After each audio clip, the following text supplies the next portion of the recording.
the Nissan Yankees pregame show, presented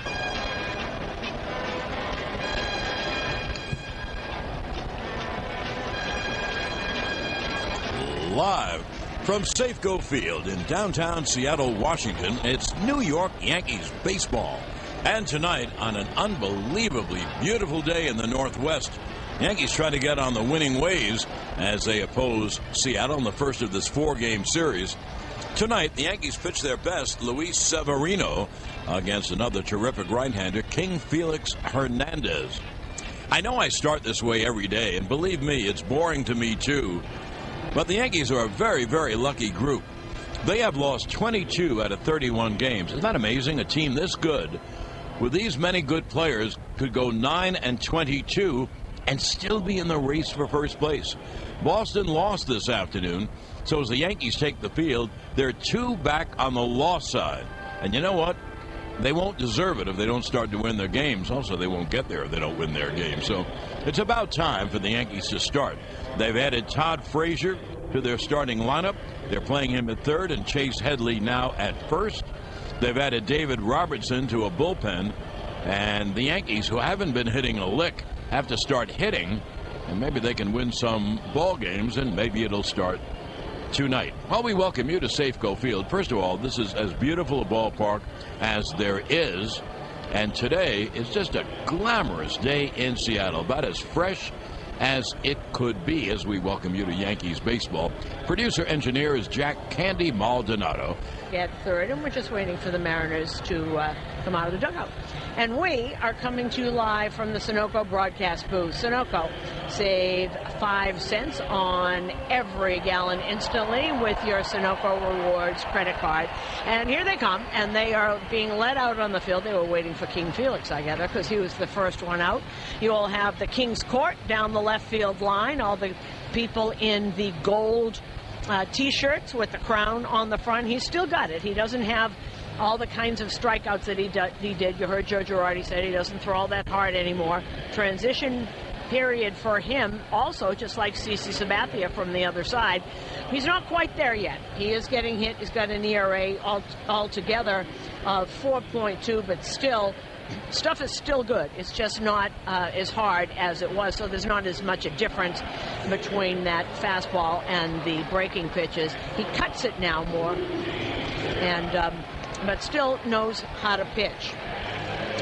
Now, the last time the Yankees were on the West Coast, that was mid-June. They lost 6 out of 7 to Anaheim and Oakland, and since June 13th, this team is 10-22. That is the worst record in baseball. And you can't continue to hope that the Red Sox lose every day, which they seem to be doing. But they're going to have to start to win games, and they know that. And that's why the trade yesterday did a lot of things. You bring in a power hitter in Todd Frazier. You bring in a couple of good arms. David Robertson, you know what he can do. Tommy Kahnle, the kid from Latham, New York. You saw what he did last night. Throws very, very hard. Has really good command now. This is something new he was talking about, just a little minor adjustment when he was in Chicago, and it seems to be working for him. So, here we go. And as Brett Gardner steps up to the plate, stepping up to the microphone is the voice of the New York Yankees. Here is John Sterling. Well, Susan, I thank you. And once again, good evening, everyone, from this fabulous ballpark, Safeco, on a fabulous Northwest day. 72 degrees, low humidity. I mean, it's just perfect. I'm going to add something to what Susan just said. But suffice to say, the Yankees are so fortunate to be where they are. When you go 10-22, my goodness. And I'm going to make a point on that as Hernandez deals and Gardner takes a strike, and we're underway. Brett at 255, 15 homers, 42 RBIs. It's a very deep lineup. And the bottom third, Todd Frazier, Jacoby Ellsbury, and Chase Headley. 0-1, there's a breaking ball strike. Slow breaking ball backdoored at 0-2. Now let's see if they'll hit. That's been the biggest problem of late. The Yankees haven't hit a lick after being such a great offensive team early. And I'll make one more point, but let's see what happens with Gardner, who is behind 0-2. And the pitch is hit foul down the left field line and into the seats. Susan, think of this. This is why the Yankees are fortunate. If the Yankees were 16-16, nothing to home right about, 500 balls, 16-16, they'd be in first place by about 4 games. Yep, it's remarkable. And as I said, you can't continue to hope the Red Sox and Tampa Bay lose every day, which they are, evidently. 0-2, breaking ball low.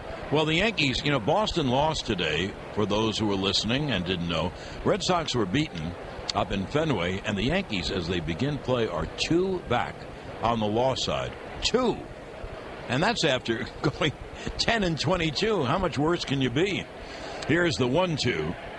Swung on a grounder right back to Hernandez. Flips underhand to first, 1 away.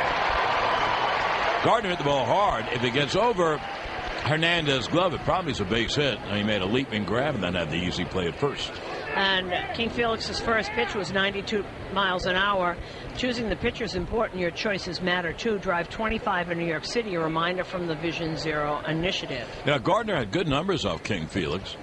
He was before the out 12 for 33, so better than 333. Frazier has good numbers, Todd Frazier. And Ellsbury has good numbers. 3 infielders now on the left side for Gary Sanchez. Gary at 274, 14 homers and 46 RBIs. And as I've said about 1,000 times, probably boring people to death, if you're 2 back on the loss side, and there was the pitch to Gary, and a breaking ball strike. If you're 2 back on the loss side on September 15th, you're in the race for first place. So, we aren't even out of July yet. So it's there in front of the Yankees if they could just win a ball game or two. The 0-1, breaking ball is outside. And you can't discount this lineup. Now, will they hit? I don't know, crystal ball, I'm sorry. But that's some lineup. You have Headley batting 9th, and you have Ellsbury hitting 8th. That's 2 pretty good players. Here's the 1-1 to Sanchez. Lined hard right to third. He hit it as hard as he could right into the glove of Seager. And there are 2 away. John, these last 2 liners, the liner that King Felix stabbed off of Gardner and that liner to Seager, this is the reason that Joe Girardi thinks it is going to change offensively. They're not hitting little dribblers. They're hitting shots. They're just, they're at people. Those even out eventually. Well, Susan, it's something to hope for. They can hit. And their bullpen is fabulous. Well, bullpen doesn't mean anything if you don't have the lead. Here's Aaron Judge with 2 outs and no one on. And the pitch is caught out. Missed. Judge at 312, 30 homers and 67 RBIs.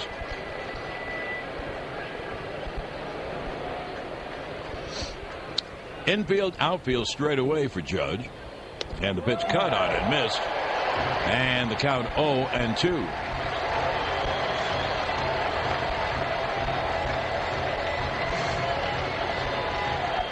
What a great pitch. Down and in. Starts on the outside part of the plate and bisects it. 0-2 is grounded foul. Even when Hernandez threw very hard, he doesn't go nearly as hard now. He basically was a 2-seam pitcher. His ball merely moved. Imagine throwing a hard 2-seamers moving. So now, obviously, you're going to try to throw the 2-seamer into the righties and throw the cutter into the lefties. And obviously has a good breaking ball as well. We'll give you his numbers a bit later. The pitch to Judge is low outside. Did not go for the breaking ball. The count 1-2. But here's a ball club that plays him straight up. I mean, the infield and outfield is basically straight away for this right-hand hitter. I think they understand that Judge hits the ball to the right side a lot.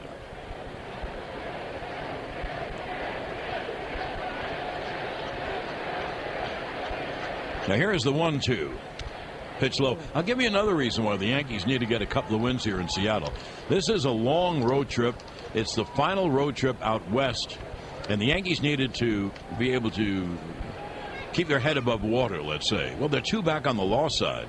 Now, if they have a good weekend, they will come home. Let's say they come home 2 back on the loss side. They're going for first place, none of this wild card jazz. So they would come home in good shape. The pitch. Breaking ball, strike 3.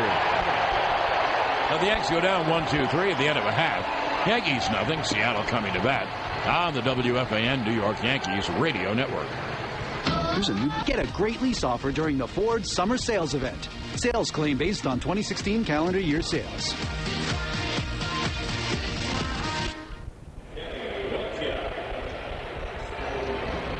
Make sure you're at Yankee Stadium Friday night, July 28th, when the first 25,000 guests in attendance receive a Yankees collectible cup courtesy of Premio Foods. For tickets, log on to Yankees.com. Now we go to the bottom of the second inning. And here is the much-traveled Danny Valencia, who is playing first base these days. Well, Seager's at third, so he's a right-hand hitter. And the pitch cut on him. He's a young guy. He's been with a lot of teams. He is hitting .270. Good numbers. .270, 11 homers, and 48 RBIs. Severino's 0-1. Cut on him. There's a great slider. See how good his slider is getting? Mm-hmm. He has a great break and great depth. In other words, it goes really far down, which is how you want the slider to go. It'll be an 0-2 to Valencia, and the pitch wastes the fastball outside. Sevy is 5-4 and an ERA of 3.40. 18 games and starts, 114 innings, 96 hits. So 18 less hits than innings pitched. That is very good. And deals 1-2. Swung on, a fly ball to center. Ellsbury comes in to make the catch, one away. Sevy has walked 29, just a little more than 2 per 9. He has struck out 130. That's a 4.5 to 1 ratio. And he's given up 12 homers, or one every 9.5 innings. So, you know what? His numbers are good. And he threw him a slider there, but he got lucky that Valencia wasn't ready for it, or he was looking for something else, because that stayed over the middle plate and it stayed up. Here is a rookie we haven't seen, right-hand hitting Mitch Haniger. And Severino deals outside. Haniger was playing a lot. He was injured and out for a while. He is hitting .265, 7 homers, and 28 RBIs. I mentioned Seattle as Severino deals. Breaking ball strike. Another high breaking ball. Not good. And they count 1-1. Seattle has a bare bones bench. They carry an extra pitcher. I'll give you their bench in a moment. And there's the 1-1 outside. They have the outfielder Guillermo Heredia, who they said made a game-saving catch in Houston the other day. They have the infielder, used to be with Tampa Bay, Taylor Motter, and the catcher, the old-time Phillies catcher, Carlos Ruiz, is the backup. They're all right-hand hitters. And that's it. They have a catcher, an infielder, and an outfielder. Now here comes the 2-1.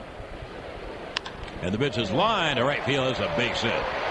Haniger, inside-out swing, handled the pitch over the middle and lined it to right, so there's 1 on and 1 out. Haniger, very young rookie. He started off really well, went on the DL, came back, and then he hasn't played since. This is his first game back since the 15th. He got hit on the right index finger, so he's had a couple of injuries. He started off very, very impressively. We heard his name a lot when I was reading the scoreboard. The first month of the season, had those 7 home runs. Now here's the ex-Royal Jared Dyson, a very slim, speedy left-hand hitter. And Severino throws the ball away, of course, going to first base. That's what you do. You throw the ball away. On to second goes Haniger, and he rounds it. Thought about third, but stays put. So that takes care of the double play. Puts a runner in scoring position. I mean, these throws to first base are murder. And we see the ball thrown away all the time. It's not even every now and then. Well, I'm looking at that, and Chase Headley, of course, is not experienced over there, and he tripped over the runner going back. It was offline, but it was really into the runner. Well, anyway, at second base is Haniger. Now here's Dyson. He's at .243, 5 homers, 23 RBIs. And he hits a ground ball to second. Castro throws to first in time. On to third goes Haniger. So there's 2 outs and a runner at third. And here is the catcher, right-hand hitting Mike Zunino.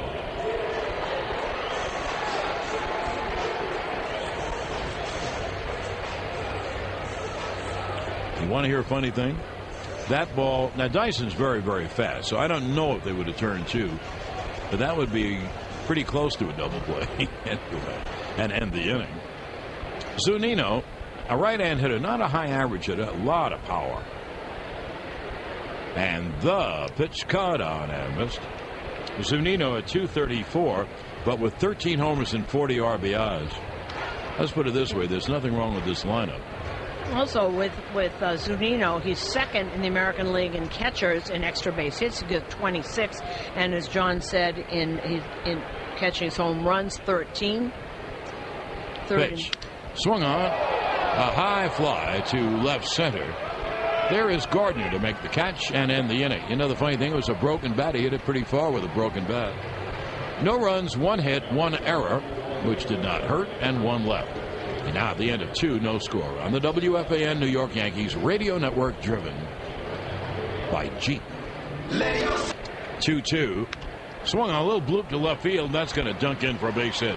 Right off the thumbs. A little inside-out swing, and he blooped it to left. They've cut down the fence down the left field line. They put more seats there. And so the fence is uniform, I'd say about 8 feet high all the way around. 331 down the left field line. 376 to the alley. 401 to dead center. 380 to the alley and right center. And 326 down the right field line. Sometimes the ball doesn't carry because it's colder here. But they're starting to hit a lot of home runs in this ballpark. Of course, they're hitting a lot of home runs in all ballparks. That's exactly right, and they got some great home run hitters on this team. Gardner fouls it, third base side, out of play. The Baby Bombers could easily be dubbed tater tots because these kids mash the baseball like taters. Everyone loves home runs, and everyone loves Ore-Ida tater tots, the original tater tots potatoes. There'll be an 0-1 to Gardner. Man, the breaking ball's there for a strike. You know how we complain about New York traffic, and there's a lot to complain about. Then you hear about L.A. traffic, and I can tell you all you want to know about Atlanta traffic. Well, you know what? They have traffic in Minneapolis, too. And the Yankees found out. Because we took a bus, well, we take buses, 2 buses, to the plane yesterday from the ballpark. And here's the pitch to Gardner. It is outside. And the count 1-2. And I would say the bus ride for what should be about 20 minutes was about 2 hours. It was 2 hours. It was something. It was something. You couldn't get near the highway. We were in city streets. 2 hours. And really 20 minutes at the most from downtown. Who would think there'd be that kind of traffic in Minneapolis? Well, it's really something. And we can attest to it. A throw to first base and back is Headley. Headley will run. He's stolen 6 out of 8. Not a base stealer, but he will run. Very smart base runner. All right, here's the 1-2 to Gardner. And the pitch is low, 2-2. Now, if you've never seen this park, it sort of looks like an airplane hangar when the roof is closed. The roof goes over the stadium like a big umbrella. In fact, this ballpark is so beautiful that even when it is enclosed, they wanted to let the city in. I'll explain that in a moment. A 2-2 to Gardner. Swung on and fouled down the left field line, out of play. So it's open from, even when it's closed, from, let's say, down the left field line all the way to dead center, and then an area in right center, so you can feel the elements. And even when it's closed, it's a magnificent ballpark. And they came from the Kingdome, which was less than a great ballpark, and this one is just fabulous. Just picture holding an umbrella over yourself when it's raining. You still have the elements all around you. The 2-2 is fouled again down the third base line. Well, Susan, you're better at this than I am, much better. Why does it look so attractive and clean? It does. Oh, well, it's very, the clean lines. It's a lot of metal and just clear lines. It's not a lot of frou-frou around it. Let's put it that way. That was a very technical term I just used. Not a lot of frou-frou. You know what I mean? It's a very... There's the 2-2. Struck him out swing on a breaking ball. Did he foul tip? I think he foul tip. Ball rolls to the right. No advance. Gardner is leaving, though. Oh, wait a minute. Headley is not coming back to first. If it's a foul tip and not held, why is he out? So Headley is walking back to first. Let's see if there's... Gardner has left, so it's a strikeout. That I didn't get at all. Anyway, there's two-way. Now Headley's still at first. Zanino got hit on the backswing by Gardner. And here is here's Gary Sanchez. 4 strikeouts now by King Felix, and I think all of them on breaking balls. I think. Now the right-hander will deal to Sanchez, and the pitch is pop foul, first base out of home plate, out of play. 10-second station ID on the WFAN New York Yankees radio network. Derek Rose reportedly in serious talks with the Cavs on a 1-year deal. Spieth, Koepka, and Kuchar lead the British Open. John Jastrzemski after the Yanks. WFAN FM, New York. John Sterling's involvement here from Safeco. There's the 0-1. Fouled off. The seats and the outfield walls are all kind of a dark green. I'm not sure why, but it is the cleanest looking place, very like Cleveland. Unbelievably clean lines, and you know it's not new anymore. It's still beautiful and clean. Because those lines, it's that steel. It's those clean lines, and Cleveland is a perfect example. You know, with the lights are on metal stanchions, just very simple and clean. It'll be an 0-2. Pitch low. You know, we told you when we were in Houston that when something good happens to the Astros, they move the train back and forth on top of the left field stands and all. Here, when you hear the train noise, that's a real train. Outside, let's say it runs home plate to right field, and that's the real train. Right, going up and down the Pacific Coast. You know who that used to scare? But when I was doing TV, that used to scare the heck out of Bobby Mercer. He used to jump every time he heard that train. Here's the 1-2 to Sanchez. There goes Headley. Pitches cut on and missed. Struck him out on a breaking ball. It was in the dirt. Now the Yankees better talk to themselves and find out how to hit that breaking ball or look for it. That's 5 strikeouts for King Felix. And so 3 up. Oh, no, Headley got a base hit. No runs, 1 hit, 1 left. Now, at the end of 2.5, no score on the WFAN New York Yankees radio network. Safety Shield Technologies. Innovation that excites.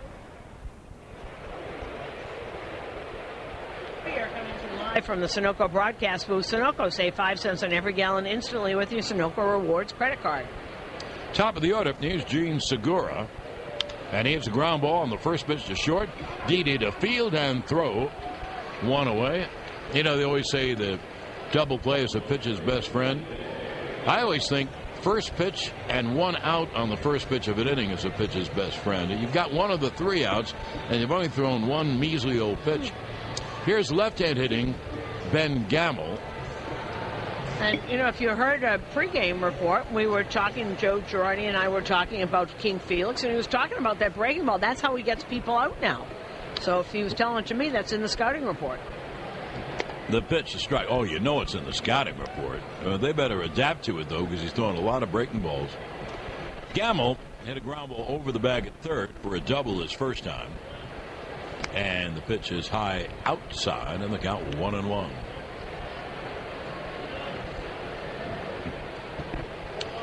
Yeah, I named 6 pitchers in the bullpen. I didn't name the 7th. The pitch is high outside. Right now, Luis Cessa is the 5th starting pitcher.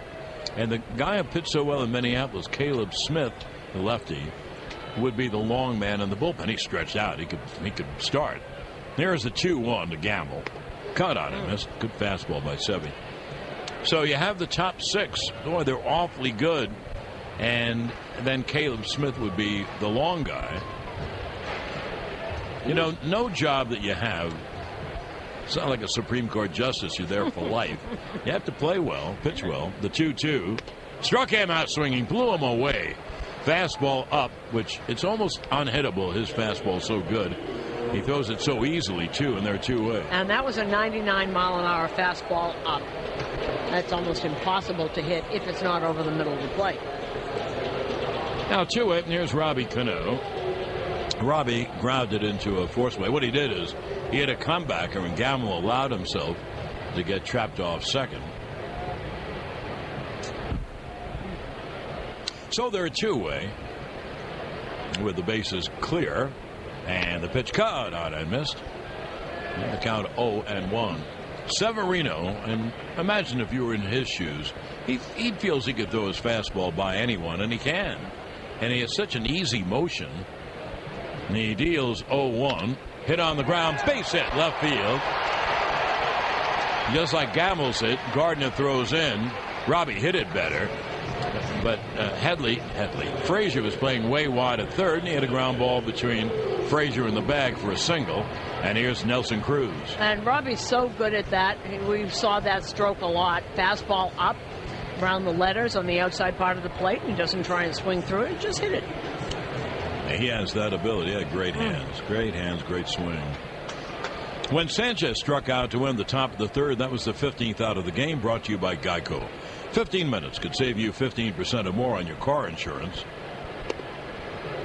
And visit them at geico.com to see how much you can save. Nelson Cruz takes a slider strike. Cruz singled to left his first time. Cano off first with 2 outs. And the pitch is grounded weakly to second. Castro on the edge of the outfield grass throws to first to end the inning. No runs, 1 hit, 1 left. And now at the end of 3 innings, to play, no score on the WFAN New York Yankees radio network, driven by Jeep. Listen for RWJ Barnabas Health ads all season long on the Yankees radio network. RWJ Barnabas Health. On the Fan, WFAN and WFAN FM New York. Well, here we go to the top of the 4th inning. King Felix has been great. He's allowed 1 little pop fly single. He has struck out 5 in 3 innings, and mostly with a breaking ball. He was breaking ball the Yankees to death. Here's Aaron Judge. He struck out his first time. And the pitch is swung on and pop foul. First base out of play. Scoreboard update brought to you by New York Presbyterian. Amazing things are happening here. And these are all final. Mets beat St. Louis 3-2. It was Arizona all over Cincinnati again, 12-2. Patrick Corbin beats Luis Castillo. Here's the 0-1. Breaking ball strike. And in that game, a very underrated player, the lefty hitting third baseman of Arizona, Jake Lamb, had 6 ribbies. A couple of homers, number 21 and 22. I remember when we were out there. Remember he said good-looking player. 0-2. Breaking ball outside 1 and 2. Pittsburgh beat Milwaukee 4-2. Milwaukee's lost 5 in a row, and Pittsburgh's won 5 in a row. Gregory Polanco had his 9th homer for Pittsburgh. Atlanta is leading the Dodgers 3-1. Now the Dodgers have won 11 in a row. They're in the bottom of the 3rd. Mike Felton-Awich against Brandon McCarthy. Pitch is in the dirt, so the count now evens 2-2 on Judge. San Diego, courtesy of Hunter Renfroe's 17th homer, leads San Francisco 2-0 there in the 2nd. Julius Sassin against Madison Bumgarner. Boston loses to Toronto 8-6. Dominic Leone gets the win in relief. Doug Fister the loss. Roberto Osuna his 24th save. The 2-2, a breaking ball low. And that Justin Smoke had 2 more home runs. He's become a huge star. That really is something. 25 and 26. Justin Smoke. The guys in Seattle probably say, why didn't he do that here? As they say, sometimes with some it takes a while. Here's the payoff, and it's inside through a breaking ball. So Judge is on with a walk. Judge has not been hitting since the All-Star break, but he's still getting on base. In fact, he leads the American League in on-base percentage.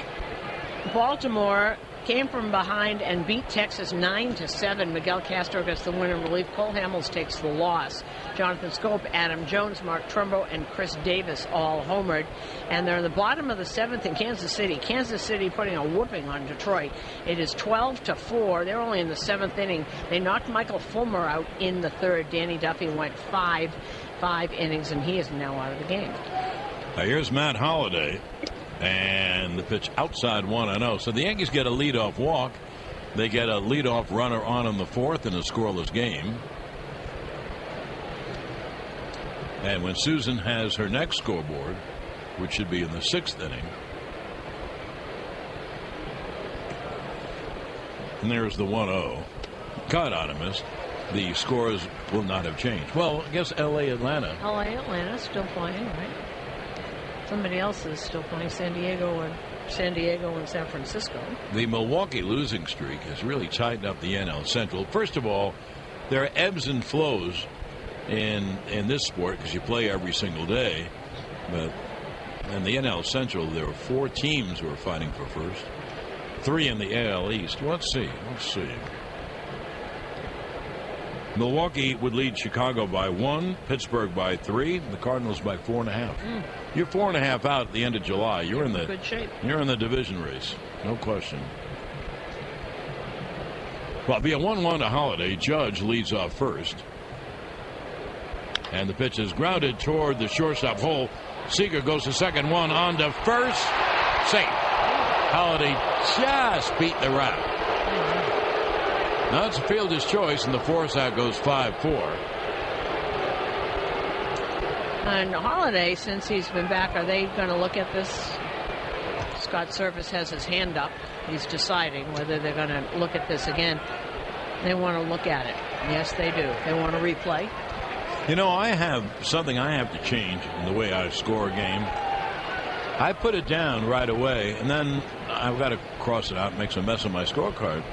I guess I have to not write it down until I find out they're going to review it or not. I don't mean just that play. I mean every play.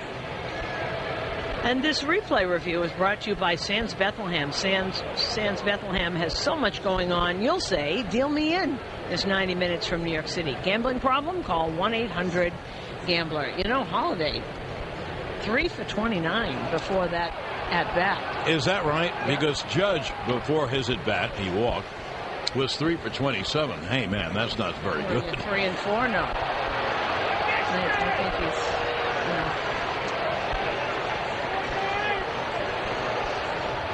I have seen more replays at first and second than I think I've seen forever. Every game there's somebody. And it comes down on first base to the same thing.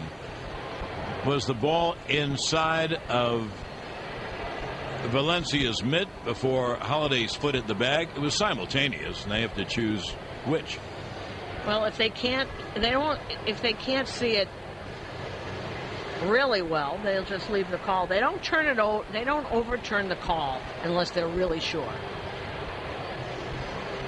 I want to know how they missed those there. I mean, he's in the right place. We've seen it in 4 different angles. I can't tell. On one play, it looks like he's out, and when they have the other angle, it looks like his foot beat him.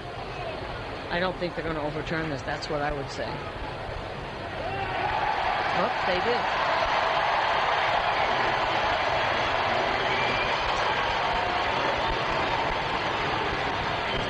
Okay. Well, as you can tell, they did overturn it. So it becomes a 5-4-3 double play, and there are 2 outs and no one on. The top of the 4th inning brought to you by Domino's Pizza, the pizza with the best toppings. Domino's, the official pizza of the Yankees radio network. You know, so if your number 3 hitter's 3 for 27 and your number 4 hitter's 3 for 29, that's going to change. Here's Castro, and the slider is outside, 1-0. So I crossed it off and made it a 5-4-3 DP. And I'm going to try all my life. I've been writing it down when the out is made or the base hit comes. Now I have to change. 1-0, lined hard but foul down the left field line, right into the King's court. Do you want that little whiteout stuff? Do you use whiteout? No, I just cross it off. I'm the only one who reads it. Doesn't matter how messy it is. When you're scoring, the only thing that counts is can you read it? The 1-1. It's a breaking ball outside 2-1.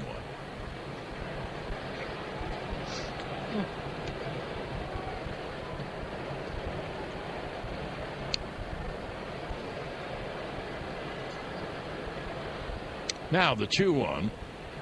Hit on the ground weakly towards short. And the throw to first is in time. Castro doesn't bust it. They don't want him to. They don't want anything to happen to that hamstring. So actually, it was really an easy play by Segura. Well, for the Yankees, no runs, no hits. Then no one left. End of 3.5, no score on the WFAN New York Yankees radio network, driven by Jeep. Take on summer right with Ford, America's best-selling brand. During the full local Vola Market to pick up a box of your favorite Drake's Cakes today. Old Dominion is proud to partner with Major League Baseball as its official freight carrier. Like players who deliver every day at the ballpark, OD delivers premium service to its customers across North Radio Network. Major League Baseball trademarks used with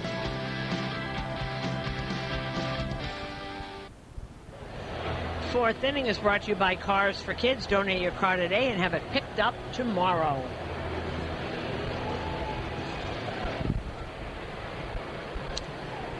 Now, to the bottom of the fourth, and here's lefty hitting Kyle Seager, who takes a strike. Fastball on the outside corner. Seager struck out his first time. Severino has given up 4 hits, but no runs. And the 0-1 is a strike on the outside corner, same pitch in the count 0-2. Sevy has struck out 3. He has not walked a batter. 3 infielders on the right side. So Frazier goes over to the right side. Didi goes back to short. And the 0-2 fastball wasted high, 1-2.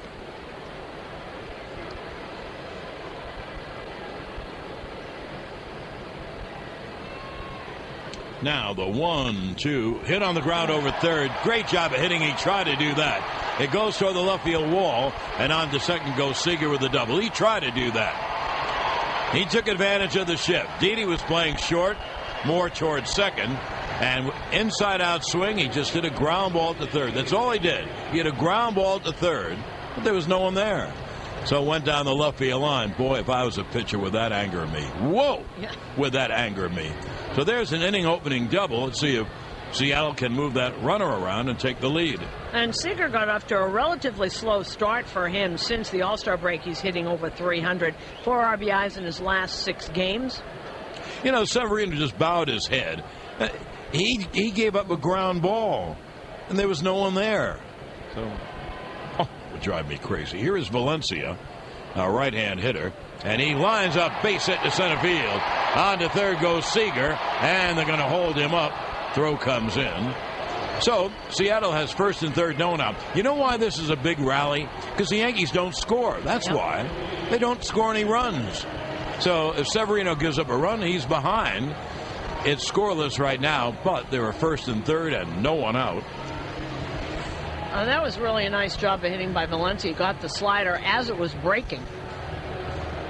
You know what also, Felix, the swings do not look good against King Felix at all tonight. Not at all. It looks very bad. So they are really getting fooled. Well, here's the rookie Mitch Haniger. He's a right-hand hitter. He singled to right his first time. Infield is back. They'll give up the run. The pitch is popped up. And we'll score a run here.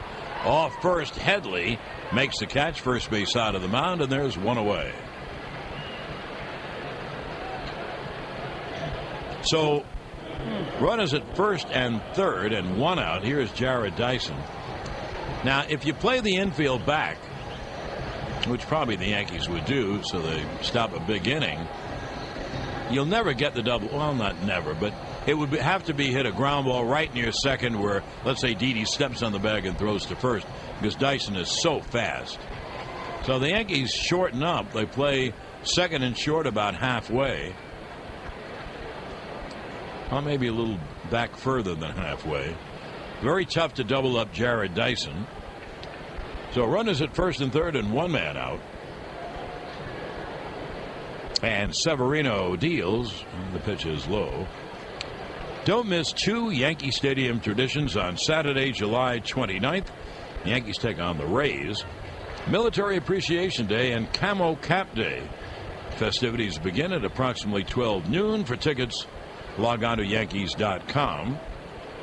And the 1-0 is low, 2-0. You know, I always find it fascinating how people get where they are. Haniger, who really is a good-looking rookie, he was drafted by the Brewers. They traded him to the Diamondbacks for Gerardo Parra. The 2-0 is low, 3-0. And how did he get here? Diamondbacks traded Haniger and Gene Segura for Ketel Marte, the shortstop, and Taijuan Walker. So that is a trade that actually helped both teams. Well, Segura having this lights out year. Now here's the 3-0 to Dyson. The catcher Mike Zunino is on deck. Runners lead at first and third. Seager off third and Valencia off first, and Sanchez now will trot out to the mound. Taijuan Walker having his best year as a pitcher down for Arizona, pitching very well. And Ketel Marte, the shortstop.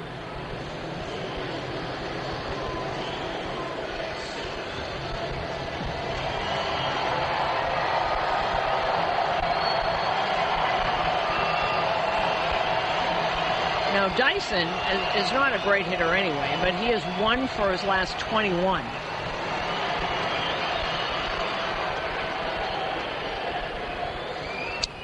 Now let's see if they turn him loose 3-0 with a runner at third. First and third, one out. Pitch. He swings and misses. They did turn him loose. And the count 3-1.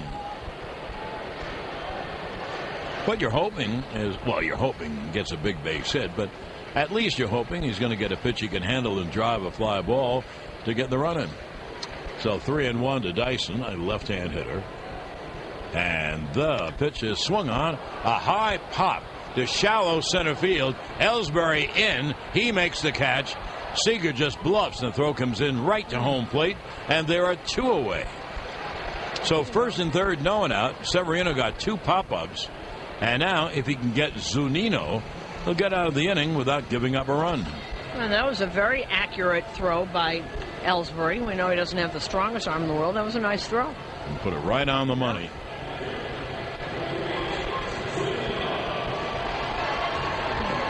Zunino fly to left his first time. A right-hand hitter with power. He's not a great hitter, certainly, a low average hitter, but very strong. First and third, and 2 men out, and the pitch low outside, 1-0. Now this is the guy to get. He's a right-hand hitter, and he's a .230 hitter. And the guy on deck is right now a .340 hitter. That is amazing, Segura. So here is the 1-0 as runners lead, and the pitch is grounded foul at home plate. So the count 1-1.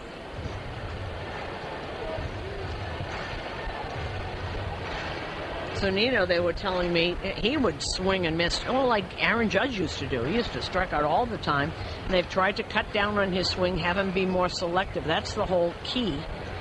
Stop swinging the pitches down and in the dirt. That'll be a 1-1 to Zunino.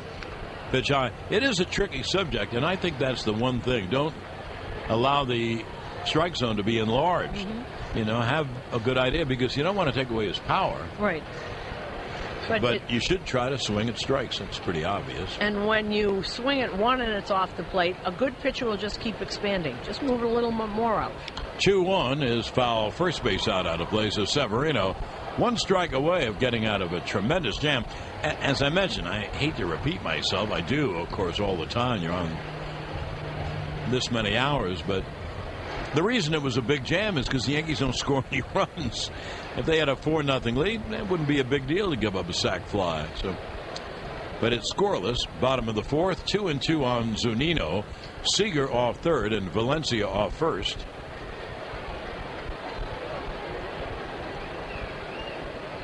And here is the pitch. Just missed. Severino is headed toward the dugout. Now the count 3-2. He took 3 steps off the mound. Let's see that. No, it was outside. Sanchez did his best to try and pull the ball back, but that was outside. Well, Seager will play it safe at third. Valencia off with the pitch at first. It'll be a 3-2, Severino to Zunino. The pitch is outside. They're loaded up.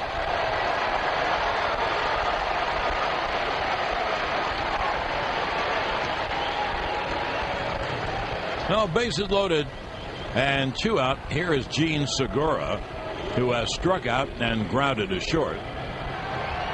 But now, of course, a base hit would mean 2. A base hit that goes to the outfield.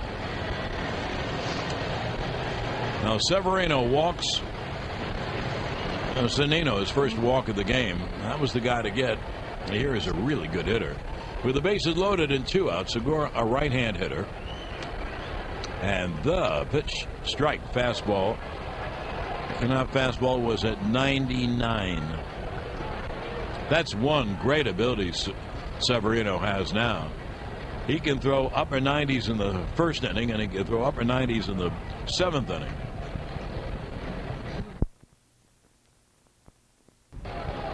Here's the 0-1. Caught on a miss. Another fastball in.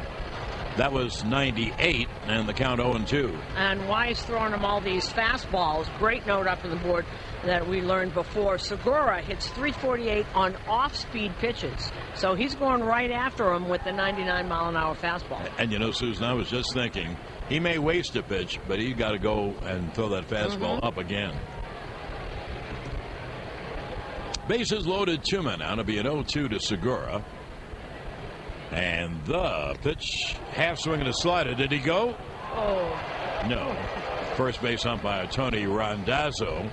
10-second station ID now on the WFAN New York Yankees radio network.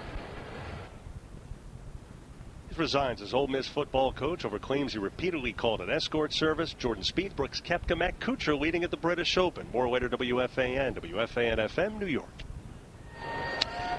John Sterling, Susan Waldman from Safeco in Seattle. We are scoreless, bottom of the 4th. Severino trying to pitch out of a big jam. Bases loaded, 2 out. 1-2 to Segura.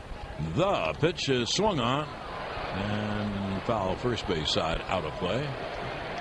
And that on the board was 101. So if you're going to go up with a fastball, that's a good one to do. 101.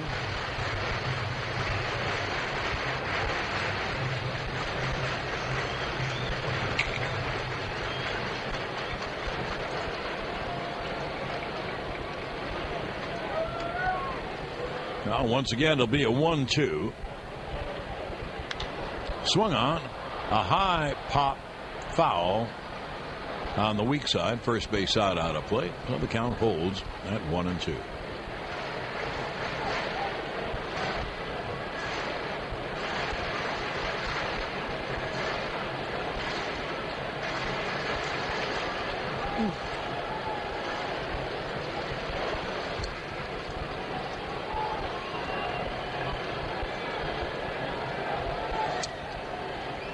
Severino will deal 1-2 again, and the pitch is foul tip at home plate. Almost. It was a slider down and away, and Segura just got a piece to stay alive. So Severino and Sanchez have to go back to work again. Sanchez went out to the mound. Heck of an at bat. If I'm Severino and Sanchez, you know, they're going to throw fastball or slider. I would throw the fastball in and up. Seager at third, Valencia at second, Zunino at first. And a scoreless game where a base hit probably means 2. Now here's the 1-2. Missed outside, 2-2.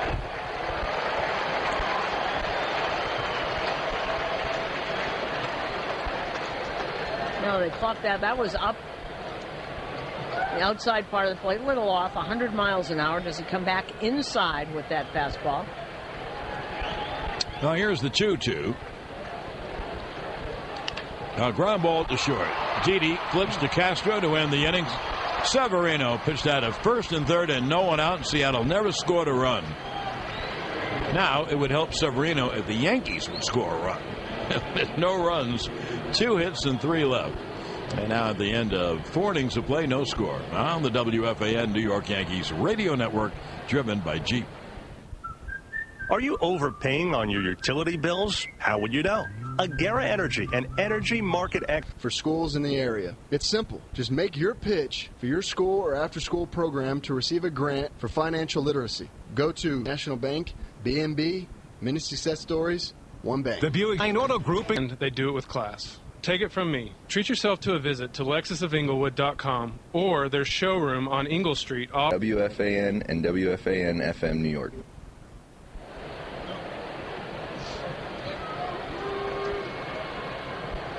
Here we go to the 5th.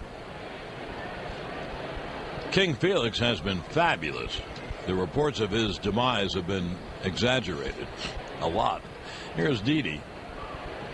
And the breaking ball is outside. He's allowed 1 hit. And that was a pop fly single by Headley. 1 walk. That was to Didi. And that's it. He has struck out. Well, 2 walks, excuse me. He has struck out 5. Pitch is a strike at the knees, 1-1. Breaking pitches, curveballs, changeup. This really keeps you off balance. He's at 68 pitches now, 69 pitches. Now here's the 1-1. Line, is it a fair ball? The umpire went down. No one's deciding whether it's a fair or foul. I guess it's a foul ball. The first base umpire, Tony Randazzo, went down as a line drive. Tony Peñas helped him up. I don't know if the ball hit him or not. I don't think so. It was lined down the right field line. But when you look for the call, Randazzo was down on the ground. Well, the Seattle trainer, he's rubbing the back of his head. Let's see if it hit his head. He tried to get out of the way. It hit him on the back of the head, yeah. And the ball was foul because he was in foul territory, so it's a foul ball. So it hit him on the back of the head. Danny Valencia went right to him. Didi's got his hands on his helmet like, oh, no. Tony turned around. It hit him right on the back of the head. Oh, went down. Valencia immediately went over and helped him up. Tony Peña came over, and the trainer's out, and they're talking to him. Home plate umpire and crew chief Jerry Davis goes over and makes sure he's okay. He's nodding his head. Yep, I'm okay.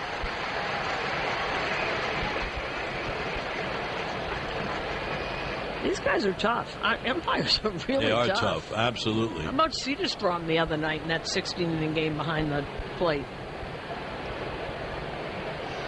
So it'll be a 1-2 as Didi climbs back in the batter's box. A line drive. He was in foul territory, so the ball was obviously foul.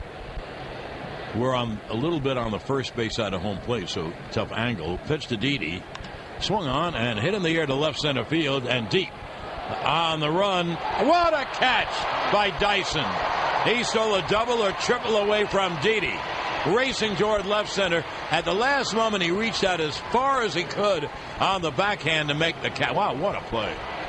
And this outfield is really, really speedy. We haven't seen a lot of Haniger, but I hear he's an awfully good outfielder. You got Gamble in left and Dyson in center. There's not a lot that's going to get in between those two. And the guy on the bench is supposed to be an even better outfielder, Guillermo Heredia. Well, that was a double or triple. Wow. That was stolen away by Dyson. A nice drive by Didi to deep left center. And here is Todd Frazier. Frazier struck out his first time. And the pitch cut on him, missed on a slider away. Frazier stands way off the plate. Now he wants to stride in. But you figure that would be a very tough pitch for him to hit. Certainly almost impossible to pull. You have to go the opposite way with that. So it'll be an 0-1.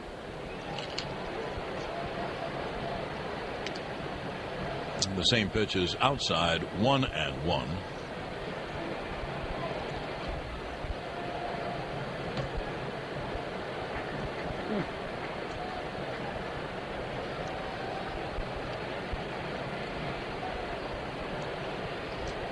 The right-hander's pitch. There's a strike on the inside corner.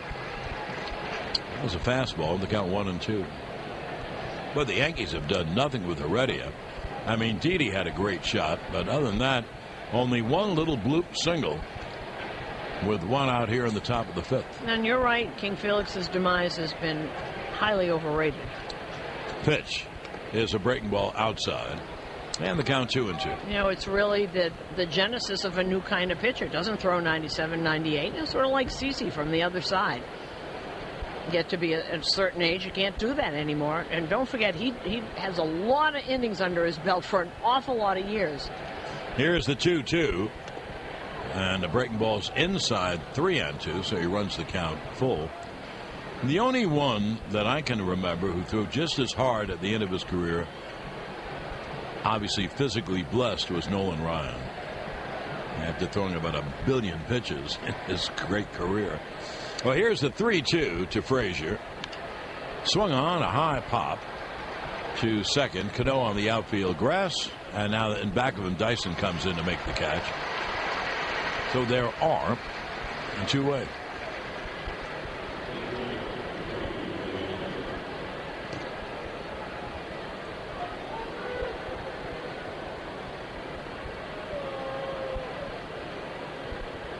Now you see what kind of pressure Severino was in last inning. You can't give up a run. And here's Ellsbury, who grounded to second his first time. We're scoreless top of the fifth in a terrific pitching duel between Severino and King Felix. Ellsbury takes a breaking ball strike, a slow breaking ball, and he wasn't expecting it. Kind of frozen by it.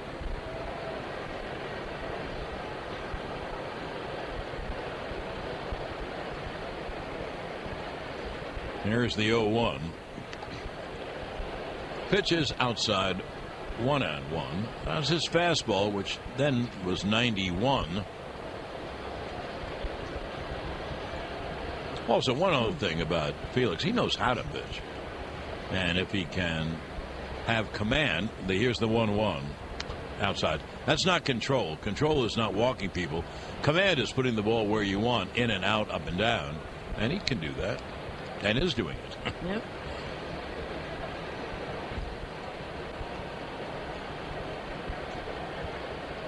Well, he passed Randy Johnson in strikeouts, got about 200 more. Pitch is lined hard and foul down the right field line. And we were in the Kingdom the night that Randy was traded to Houston. That's right. And then he went on to Arizona. It'll be a 2-2 to Ellsbury.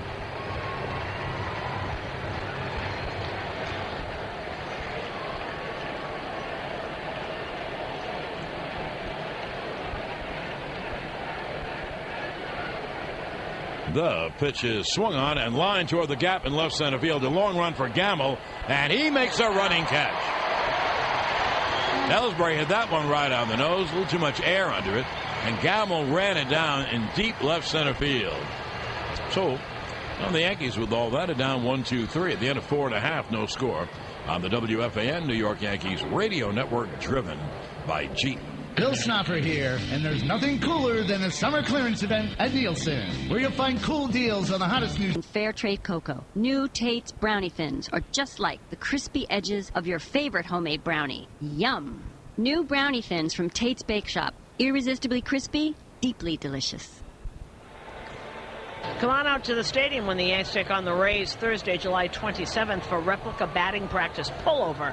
The first 10,000 guests in attendance will receive a replica batting practice pullover, courtesy of Pepsi. For tickets, log on to Yankees.com.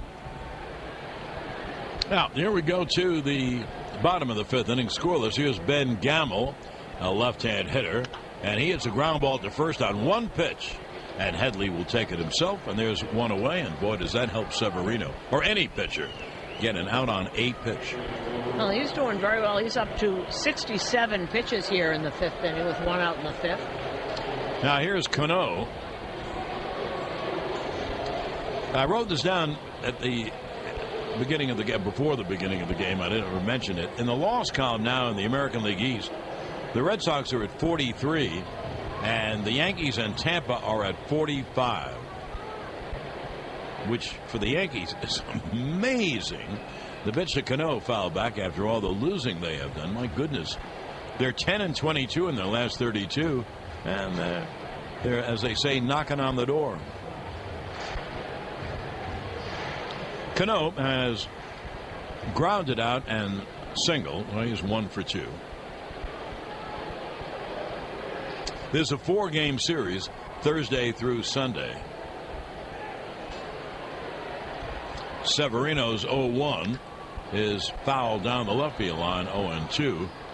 Tomorrow, the same times. We'll be on at 9:30 pregame, 10:10 play-by-play.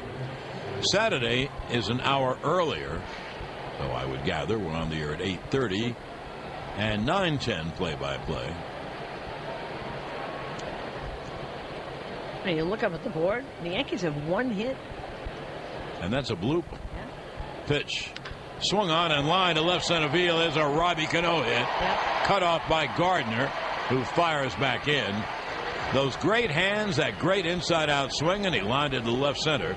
So 1 on and 1 out for Nelson Cruz. And before the game, Robbie Cano got his MVP. I think it was a silver bat, big bat. He got standing ovations, obviously, the two of them. Two best buddies, Cruz and Cano.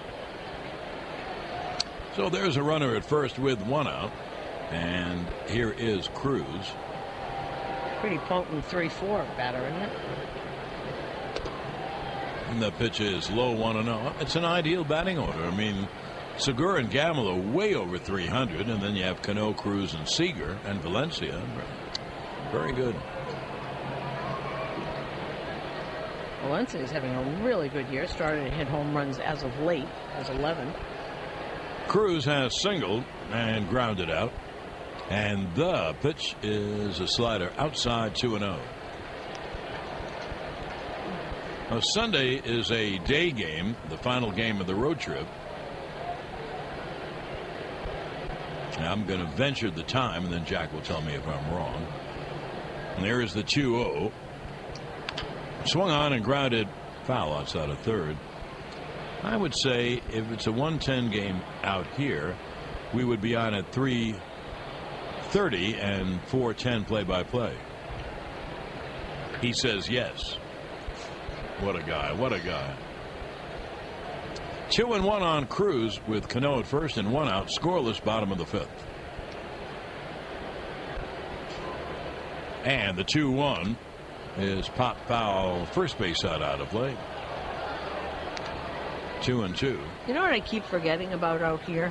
It's bright sunshine. It's not even dark yet. It's almost 9 o'clock. Yeah. Pacific Northwest. Here's the 2-2. And a throw over to first. Now, I was reading about the Sounders today, who were down, I think, 3-0 in their game. Yes, they do 47. They do it all the time. That's just not a new thing. They've been doing that for years. They play in Paul Allen's football stadium. Pitch. Caught out and missed. Struck him out swing on a slider. And they're a 2-way. But anyway, it isn't all fun and games because they were down 3-0 at halftime. And as the report said, they got booed off the pitch. And they came back and had this tremendous come from behind win. I guess they boo at soccer games too, huh? I guess they do.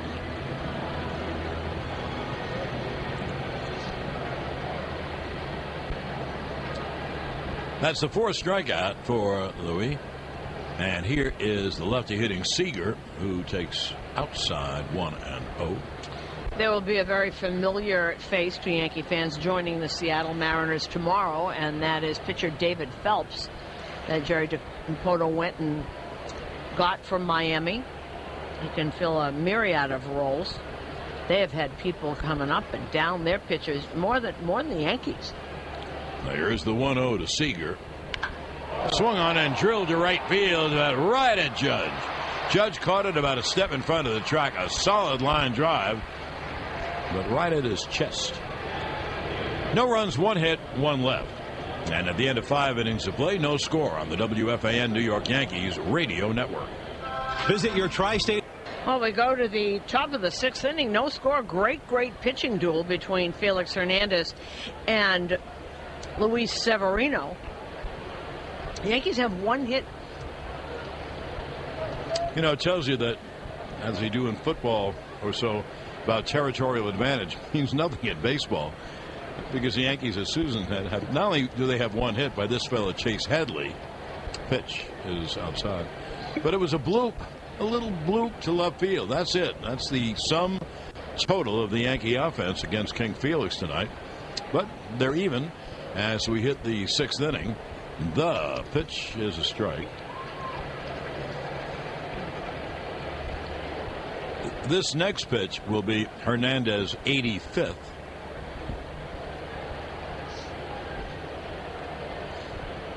And the 1-1. There's strike at the knees on the outside corner. Hitting spots in and out. Pitching, in other words. And pitching great, and the count 1-2. Scoreboard update is brought to you by Bigelow Tea. Tea that encourages you to grab a mug and tea proudly. Let's see what's brewing around the league. These are all finals. Mets beat St. Louis 3-2. Arizona. Pitch is cut on and missed. He struck out Headley. And that's strikeout number 6 for Hernandez. Arizona beat Cincinnati 12-2. It was Pittsburgh over Milwaukee 4-2. And top of the 6th, Atlanta now leading the Dodgers 6-1. Kurt Suzuki had his 8th homer. Brendan McCarthy gave up 6 runs in 4 innings. I wonder if there was rain.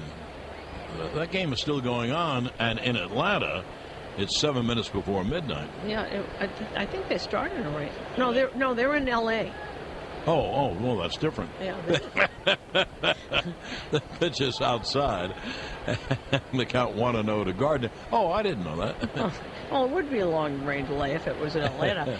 San Diego and San Francisco all tied up 2 apiece, top of the 7th in San Fran. Boston lost to Toronto 8-6. There's the 1-0. There's a strike on the outside corner. He is hitting the corners tonight.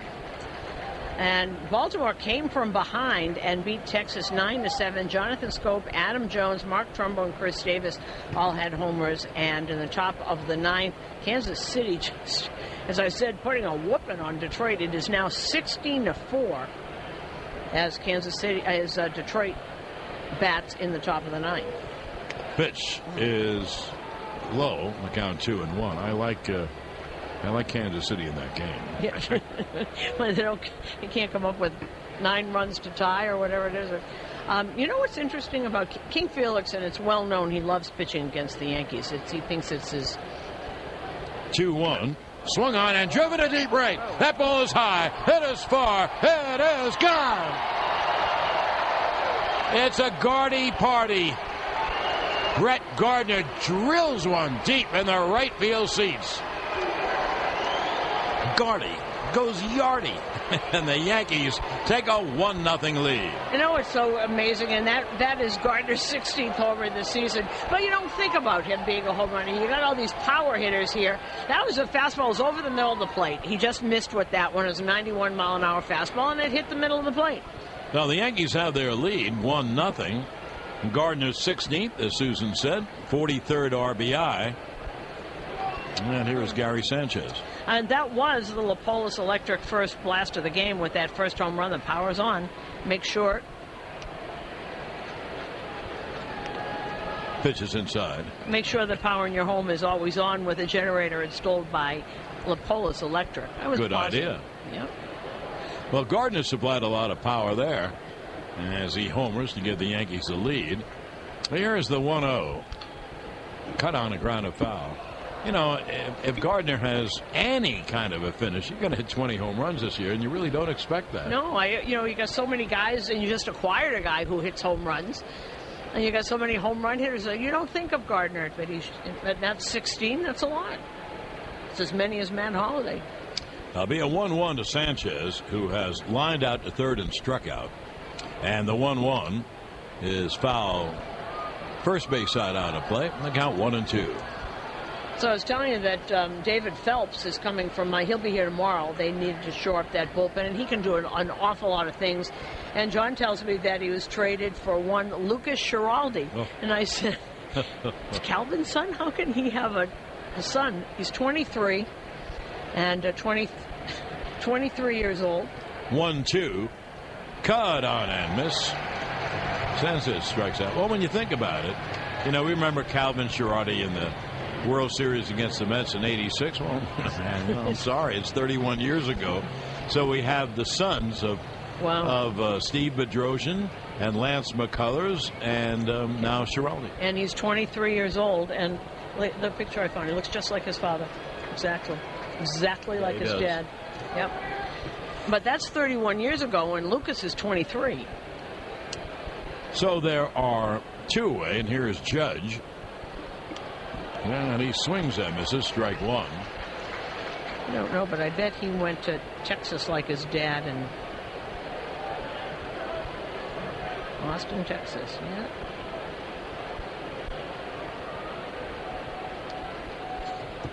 Now here's the 0-1.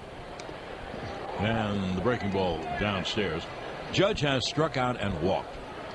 And, of course, we're in another new city, and I did a couple of sports talk shows and a pregame interview for one of the radio stations here, and everybody wants to know about Aaron Judge. Now, here's the 1-1. Pitch outside 2-1.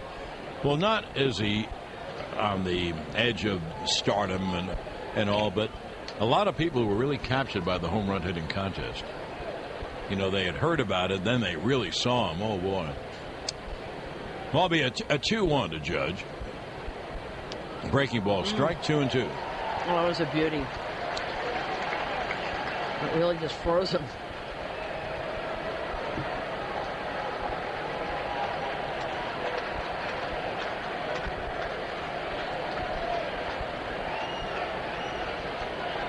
Now, here's the 2-2.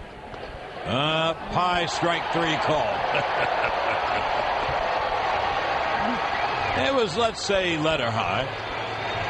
So, even though the Yankees take the lead, you know that Hernandez struck out the side in that inning. 1 run, 1 hit, the home run by Brett Gardner. And now at the end of 5.5, 1-0 Yanks on the WFAN New York Yankees radio network, driven by Jeep.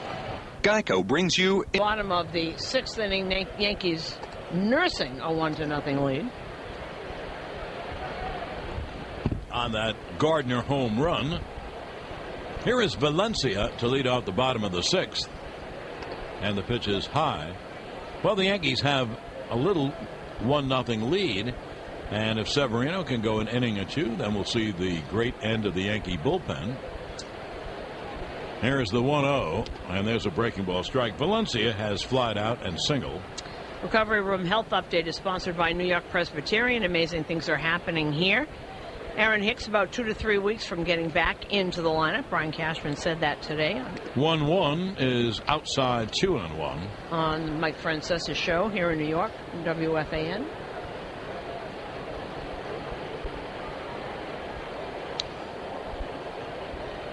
Severino's 2-1. There's a strike. Sevy has now reached 80 pitches. So if he pitches okay, he certainly can go through 7. And then we'll see how Joe Girardi spends his bullpen. It's something. The 2-2 fouled away. Now, I mean that. I mean that sincerely. You can choose. If there are only 2 innings, you have to choose between Robertson, Betances, and Chapman.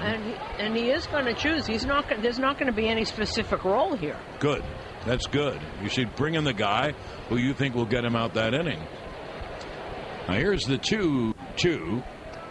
It's up high, 3-2. Meanwhile, Severino has to stop them because the Yankees only have 1 run. And we always talked about Severino. He threw it. This last fastball was 98 miles an hour. And he's thrown over. That was his 83rd pitch. 3-2.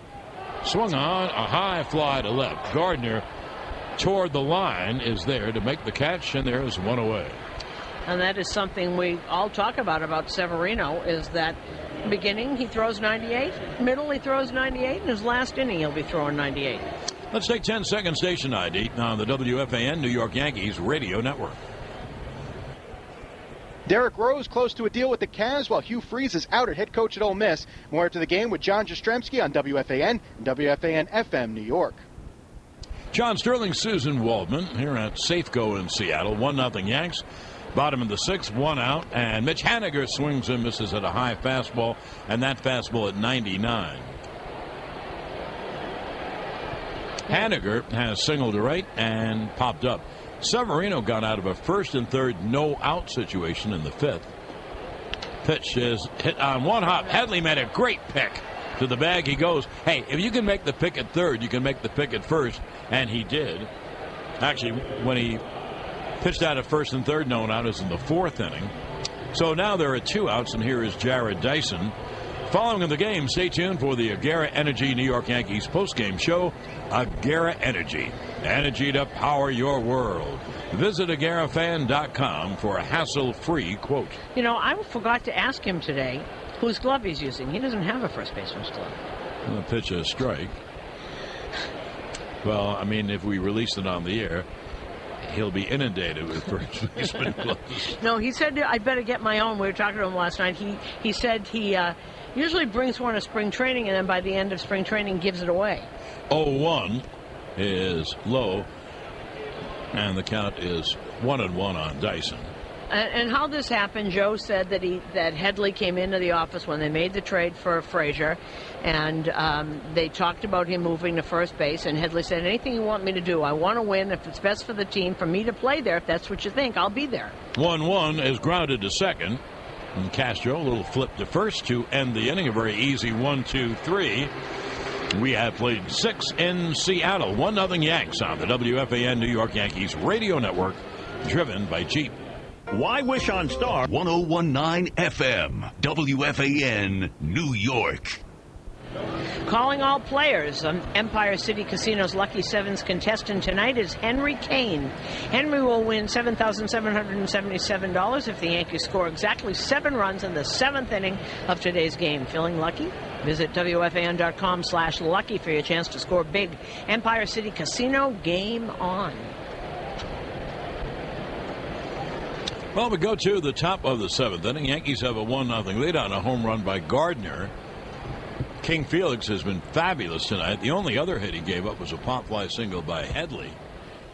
Now he's pitching a 2-hitter and losing, and Holiday takes a breaking ball strike. He's thrown a bunch of breaking balls tonight, and they've been very, very effective.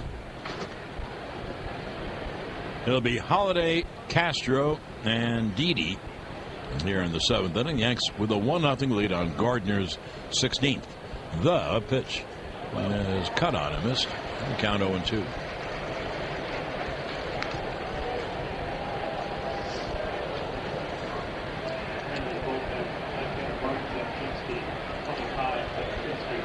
Mark Zepchinski, the veteran lefty, is warming up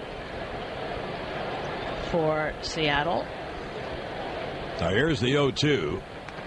And the cut on it, missed. Breaking ball down and away.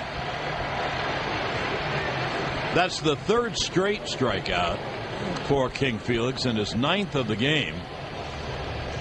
2nd for Holiday. You know, when they bring in lefties, or for that matter, righty in an inning, they know that the other manager separates them. So you want 2 out of 3. And the Yankees have a section, Didi, Frazier, Ellsbury. So 2 of those are left-hand hitters. And then they like to turn Headley around to the right side, doesn't hit as well. And then Gardner's a lefty hitter. So that's where you would bring in a lefty, that group. Pitch. Swung on and grounded to third. Seager fields, throws across. 2-way. Castro is out on 1 pitch. And I'm looking in the Yankee bullpen, and I recognize that way of warming up. He's got the high socks on, and there's David Robertson he's not throwing yet. And he's got the windmill going. He caught from Mariano. Well, 2-8, here's Didi. Didi walked and then sent a drive to deep left center field. It looked like a double or maybe a triple, and Dyson ran it down with a really great backhand running catch. Well, here's the in-game box score brought to you by RSM. Experience the power of being understood. Listen to these totals, how disparate they are. For the Yankees, 1 run, 2 hits, 1 error. And for Seattle, no runs, 7 hits, and no errors. We're in the top of the 7th, 2 outs, and no one on. And here is Didi, and the pitch is low, 1-0.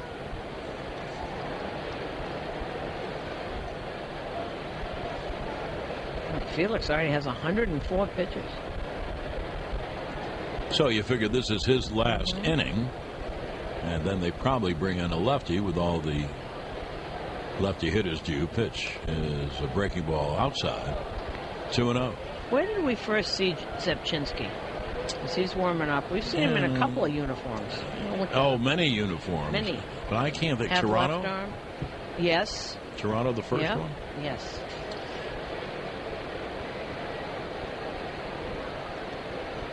The 2-0. Line hard deep down the right field line. There's a base hit. It's one hop to the right field wall. Heading towards second is Didi. The throw is cut off. And it's a double for Didi Gregorius into the right field corner. And with 2 outs, the Yankees have a runner in scoring position. And here's Todd Frazier. Yeah, Zepchinski, Toronto. Then he went to St. Louis for 2.5 years. And then he pitched 3 years in Cleveland. Then San Diego and Oakland and Washington last year. Wow. Have left arm will travel, yeah? Boy, absolutely. If you're a lefty reliever and your arm is okay, you can make the rounds. And he is making the rounds. And he has. Let's see. He's going to be 32 next month. He's got a few years left. Yep. Here is Frazier with 2 outs and a runner at second. Todd has struck out and flied out. And the pitch is swung on. A high pop in the infield. The shortstop Segura will make the catch. And that'll do it. No runs, 1 hit, 1 left. At the end of 6.5, 1-0 Yanks. On the WFAN New York Yankees radio network, driven by Jeep. Mission.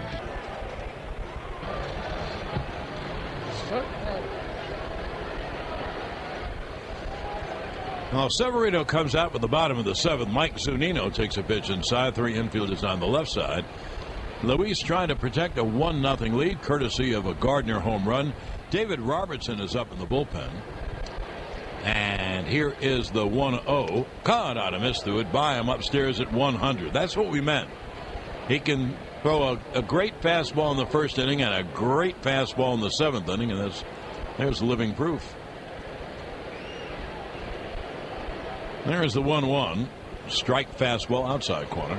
Speed Report is brought to you by Old Dominion Freight Line, official freight partner of the Yankees radio network and official freight carrier of Major League Baseball. Learn more at odfl.com. Severino's thrown 92 pitches. And here's the 1-2. And it's foul back. First base out of home plate. Zunino has flied out, and then he walked. Remember, he walked with the bases loaded and 2 out. No, he walked with first and third to load the bases with 2 out. And then in a long at bat, Severino got Segura to ground into a force. The 1-2 struck him out swinging, fastball up late, and there's 1 away. And by the way, there were no stolen bases.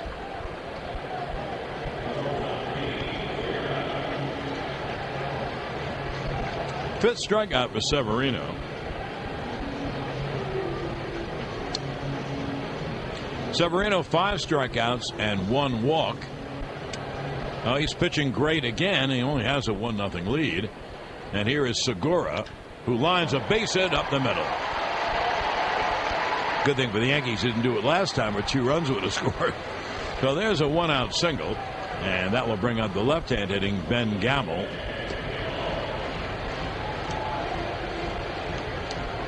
Well, as we continue in the bottom of the 7th, here is the power report. Brought to you by Indian Point Energy Center, the region's most reliable source of electric power. Well, the power in the game has 1 swing of the bat by Brett Gardner. And here is Gamble. He's a left-hand hitter. Man, there's a strike, a backdoor breaking ball. Gardner in the 6th inning hit a long home run to right center, his 16th home run of the year, and that is really the power in the game. It's a 1-0 game here in the bottom of the 7th. 1 out and 1 on, and a throw to first, and Segura is back. Now, Segura has stolen 12 out of 19. It's not a great average, but it tells you he runs a lot. And now the ex-Yankee James Pazos is up in the pen.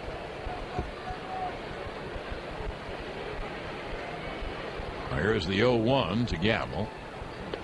There's strike on the outside corner of the knees. Terrific pitch, in the count 0-2. You know, Pazos had a great run until about June.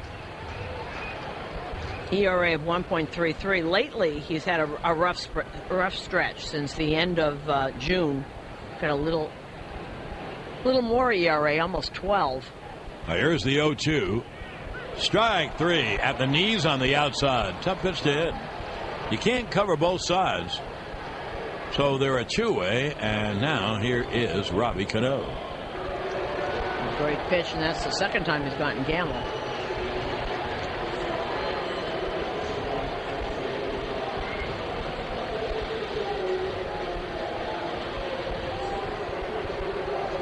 No, 2 down. Cano has flied out. Check that. He's grounded out and then singled twice to left and left center. That inside-out stroke of his. He's got a runner at first with 2 outs, so the tying run is at first. That's Segura. And Cano is the go-ahead run.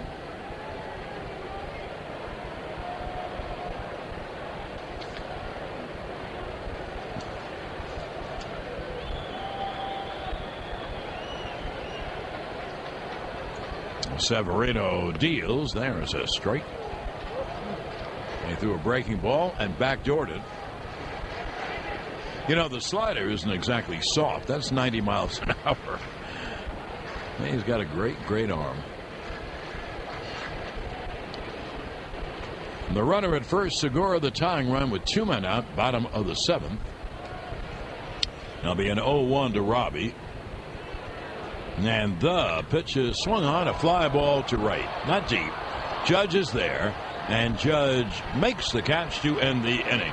So Severino, another brilliant outing. 7 scoreless innings. Can't ask for anything more than that, I'm sorry. No runs, 1 hit, 1 left. And now at the end of 7 innings of play, 1-0 Yanks on the WFAN New York Yankees radio network, driven by Jeep. Take on. And you're listening to the flagship station for Yankees baseball, The Fan, Sports Radio 66 and 101.9 FM, WFAN and WFAN FM, New York. Well, the new pitcher is the ex-Yankee, the lefty, the young lefty, James Pazos. 37 games, 36 innings, 31 hits, 4 home runs, 14 earned runs, 15 walks, 44 strikeouts. He started off gangbusters, ERA of about 1. And since the 25th of June, he's 0-1 with an 11.81 ERA, 7 earned runs and 5 1/3 in 7 games. Throws hard, has a great breaking pitch. He was up and down. He was on that Scranton shuttle, up and down. Had an injury that kept him from pitching a lot of last year. Always had a really good arm. His problem was walks, and it doesn't look like he's done that this year. 15 walks, 44 strikeouts. Batters hitting .226 off of him for the year. But when you have an ERA of 1 and all of a sudden it's 3.44 in a very short time, well, I gave you the numbers. He's hit a rough streak. You know that he wants to show the Yankees that they made a mistake. You know that. And he's going to face Ellsbury, lefty hitter, and then Headley, who you want to turn around to the right side, and then Gardner, a lefty hitter. So that's why Pazos is in, and they have a right-hander in back of him. Now here's Jake. He is 0-4-2. The Yankees have a 1-0 lead here in the top of the 8th. And Pazos deals strike. Susan alluded to this in the very early part of the broadcast when it gets dark. Well, it's dark, and this place is so much more beautiful. I mean, it's beautiful to begin with, but you look at the towers of the city. Here's the 0-1 to Ellsbury. Check swing grounded back to Pazos, who throws out Ellsbury 1 away. The tops of the football stadium across the way are lit up. the lights of the city and the building. It's some sight. It's beautiful. And as it gets darker, the lights on the football stadium will get a little brighter. Drive Around the League is sponsored by Hyundai. By the way, Dylan Betances is now up. There's no better time to buy a new Hyundai than now. See your local Hyundai dealer or visit buyhyundai.com. Still 2 games going on. Atlanta has a 6-3 lead over the Dodgers. They're in the top of the 8th. San Diego is leading San Francisco 7. No, they're in the top of the 7th. San Diego's leading San Francisco 4-2. Here's Headley. He swings and misses. Baltimore beat Texas 9-7. Toronto beat Boston 8-6, and the Mets beat St. Louis 3-2. Headley, a bloop single in 2 at-bats. Batting from the right side now, and the 0-1 is outside. Here's the line on King Felix, and boy, he deserves better. 7 innings, 1 run, 3 hits, 9 strikeouts, and 2 walks. And he can lose. He cannot win. It looks like Betances is going to pitch the 8th because he's up in the bullpen. And I was telling Susan, here's the 1-1 to Headley. Line, base it off the edge of a leaping Cano's glove to center field. Just got the tip of his glove on it. So Headley is 2 for 3, and the Yankees have a base runner with 1 out. How will it work out? I don't know. But I'd say Betances should pitch to Cruz. Cruz is 0 for 8 with a bunch of strikeouts against him. So he's the leadoff hitter in the bottom of the 8th. Yankees have just a 1-0 lead. And the reason for it is at the plate, Brett Gardner. So now the Yankees have 4 hits, and Chase Headley has 2 of them.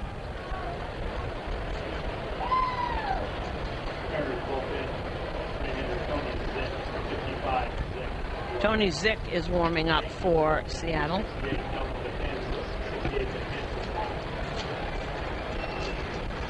Now here's Gardner. And the pitch is low. Now when Houston plays Seattle, and they're in the same division, so they play 18 or 19 times a year, that would be a great matchup. Tony Zick and Tony Sipp. It's probably happened, right? Wouldn't you think? Sure. Well, they play so many games, it has to happen. That'll be a 1-0 to Gardner. Headley, the runner at first with 1 man out. We're in the top of the 8th, 1-0 Yanks.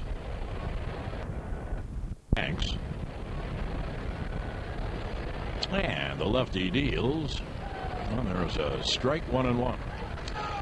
The 8th inning sponsored by your local Ford dealers. And the Ford Summer Sales event is on at your local Ford store.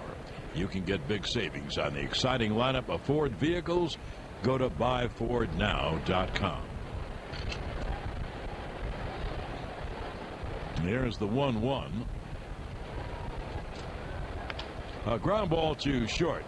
And bobbled by Segura and won't get anyone. You know why he bobbled it. He wanted to pick it up and get to second. Gardner's running. They wouldn't have had a double play anyway with Gardner running. So in his haste, he bobbled it. Now the Yankees have to take advantage of it. They have 2 on and 1 out. Here come the right-hand hitters, and here comes Scott Service. That's a gimme. So here comes the manager of Seattle.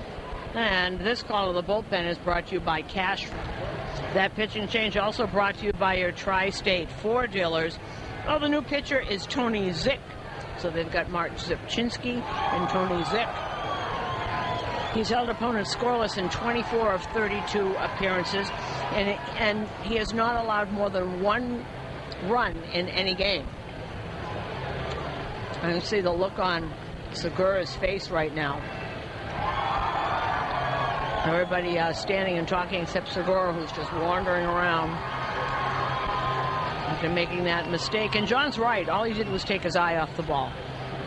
He knew who was running down at first base. He was trying to make the play quickly. And all the other infielders are all together, and Segura's got his back to the plate and walking out, just looking around. Tony Zick has good numbers, an ERA of 2.15. He's thrown 29 innings and given up only 19 hits. That's terrific. Batter's hitting 188 off of Zick.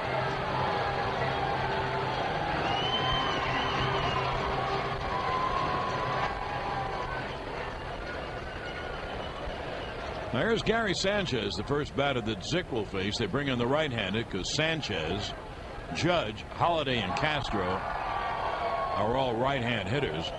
Yankees have first and second. Very big moment in the game. Yankees only have a 1-0 lead, and they have a chance to add to it if either Sanchez or Judge could get a hit.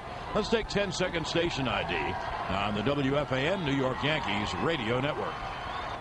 Jets come to terms with their first-round pick, while Derrick Rose is close to joining LeBron James in Cleveland. More after the game with John Jastrzemski on WFAN and WFAN-FM New York. Here's Sanchez, and the right-hander's first pitch is low outside. Headley is at second, and the speedy Gardner at first.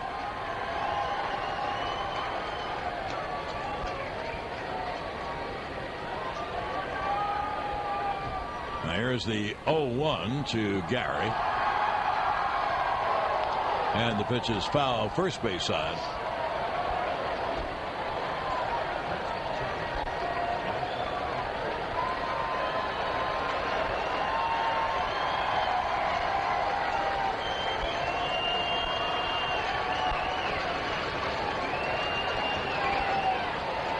Sanchez 0 for 3 on the night, including 2 strikeouts.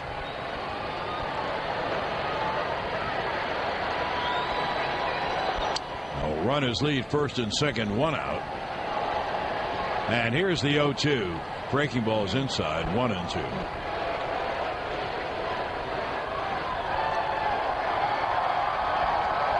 And that noise you hear is just the wave.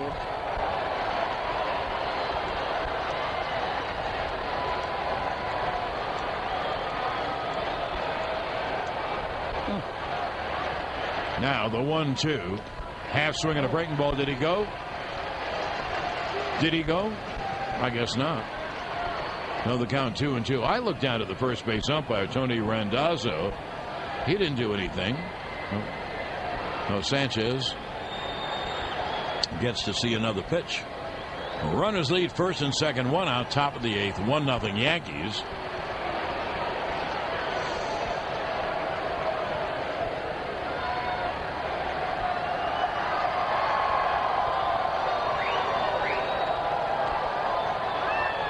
It'll be a 2-2 from the right-hander, and the pitch, a breaking ball inside, 3-2. Ball 4 would load the bases with 1 out for Judge and Holiday. So in this 1-0 game, here comes a very big pitch.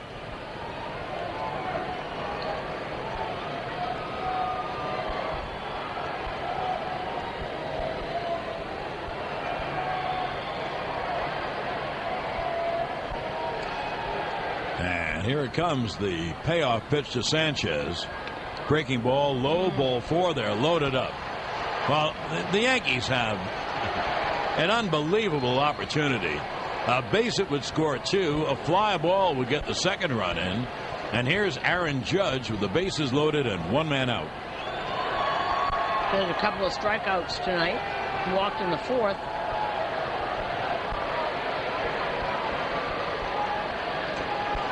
Just the second walk given up by Seattle pitching. Judge has 1 of them. He has struck out, walked, and struck out. And the right-hander deals a breaking ball low, 1-0. Headley at third, Gardner at second, Sanchez at first. 1-0 Yanks here in the top of the 8th.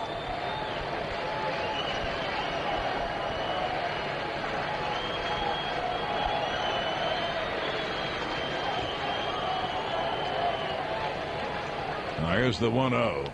Outside, 2-0. He throws hard. 95 miles an hour, but missed. And here comes Mel Stottlemyre Jr., pitching coach, out. Well, this is, the old damage pitch. If it makes it too good, Judge can about end the game. So this is a big pitch, 2-0. And this consultation at the mound was brought to you by Salino and Barnes. Call them today for a free consultation at 800-888-8888.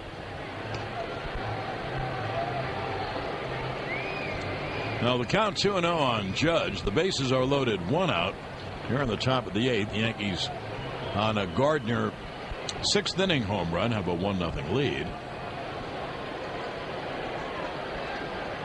Now, you know, Zick has to throw a strike or fall behind 3-0 with the bases loaded, but he can't make it too fat.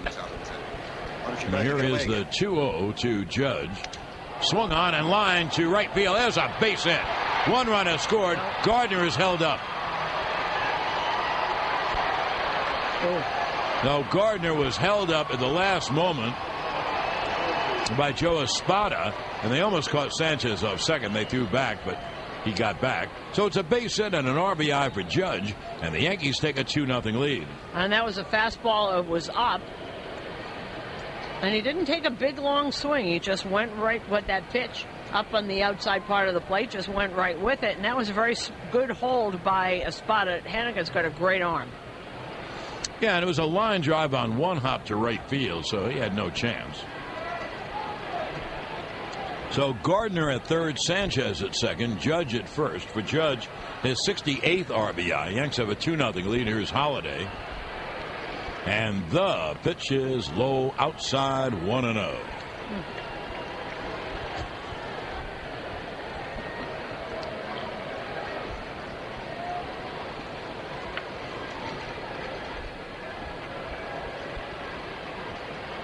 Now the 1-0. Swung on and grounded to third. Touch third. Throw to first. Double play, end of inning. Now the Yankees get one out of it. And for the Yankees, 1 run, 2 hits, 1 error, and 2 left.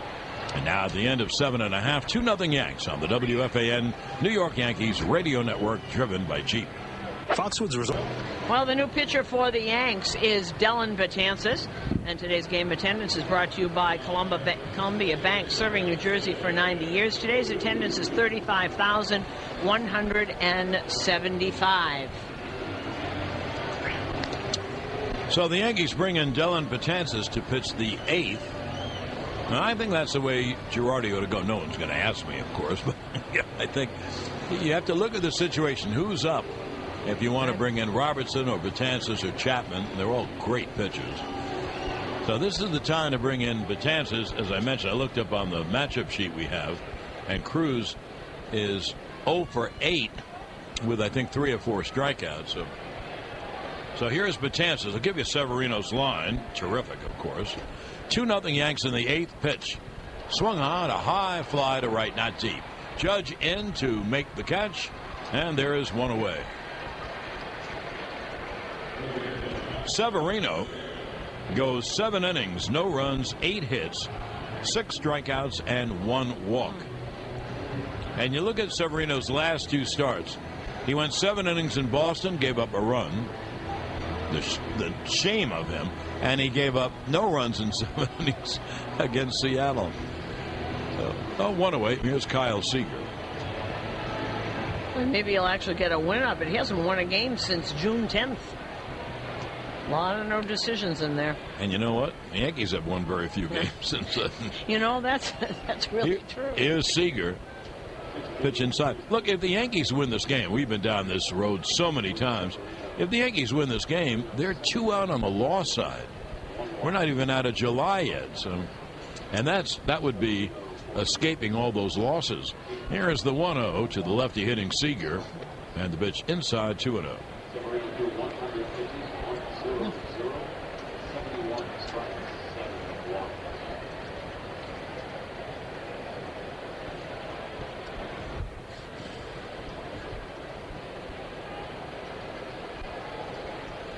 Now here's the 2-0.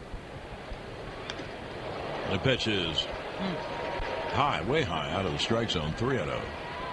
It's dropped by Sanchez. Actually had to get out of the crouch and away on the side to get that.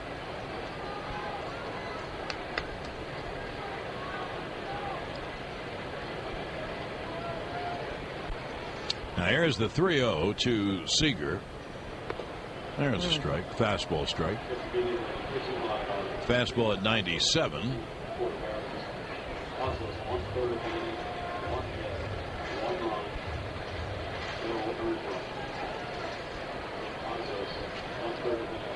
It'll be a 3-1.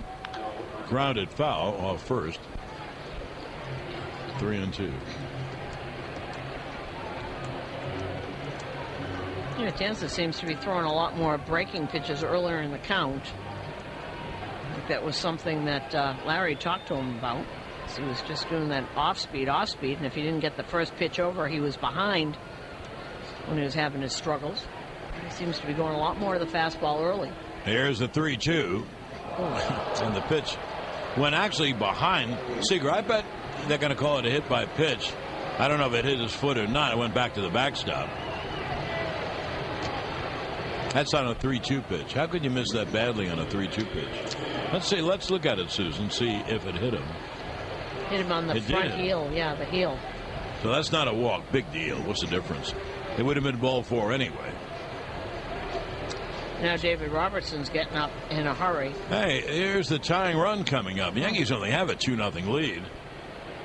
And there's Danny Valencia, who can hit it out.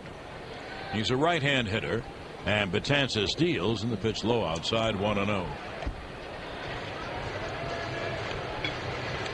We're coming to you live from the Sunoco broadcast booth.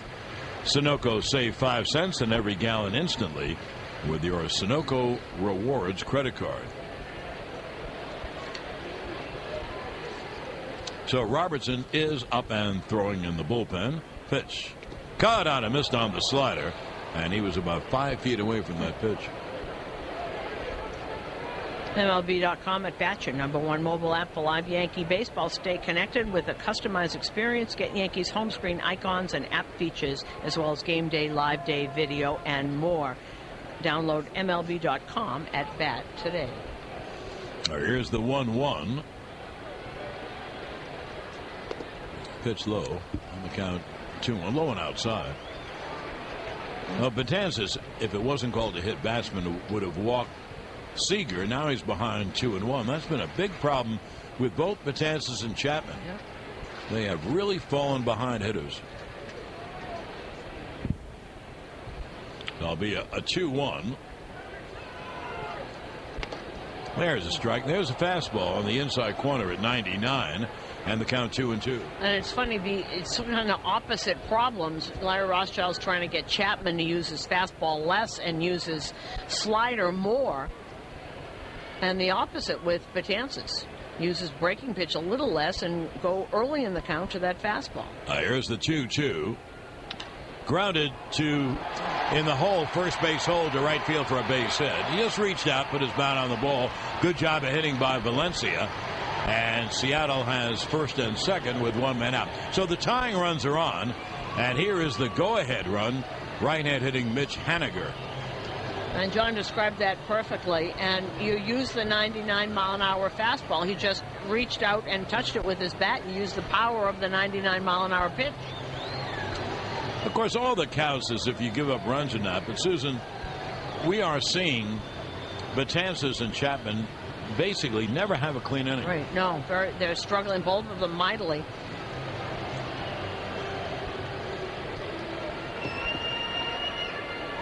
Now, it's great to have these names at the back of the bullpen, but you got to get it done. On paper, it doesn't work in the 8th and 9th inning.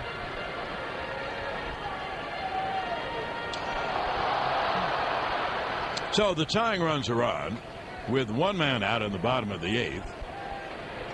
Haniger, a right-hand hitter, is 1 for 3. And the breaking ball is there for a strike, 0-1.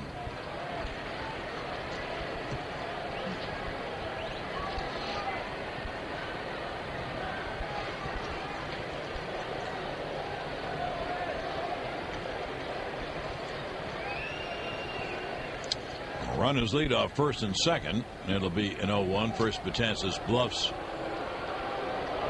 towards second.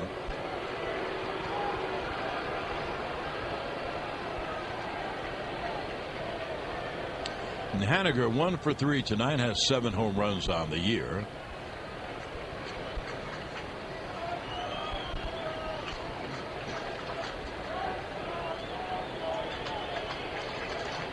Now the 0-1. There's a slider strike and the count 0-2.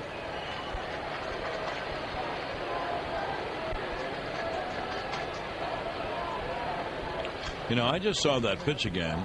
Even though it was a nice slider strike, it wasn't a good pitch. You know why? It was up. It was up. That was even after it broke, it was belt high. So it'll be an 0-2 to Haniger. Swung on and grounded back to Betances. He goes to second, one. That's all. So first and third with 2 out. One thing, Betances is so unsure about throwing to bases. First of all, he should have let the ball go through. It would have been a double play and the inning would be over. But he's so unsure. He grabbed it and he took a lot of time. He set himself and he pulled Castro off the bag. It just took a long time to do it. You know, even set himself, and it still was not a good throw. So Seager to third. Valencia out on the 1-4. And here is left-hand hitting Jared Dyson.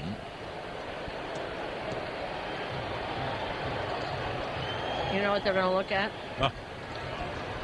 Castro bobbled the ball. And it did go up in the air, and then he caught it with his other glove. They're going to look and see. I bet they're going to look and see if he had control of the ball. You know what?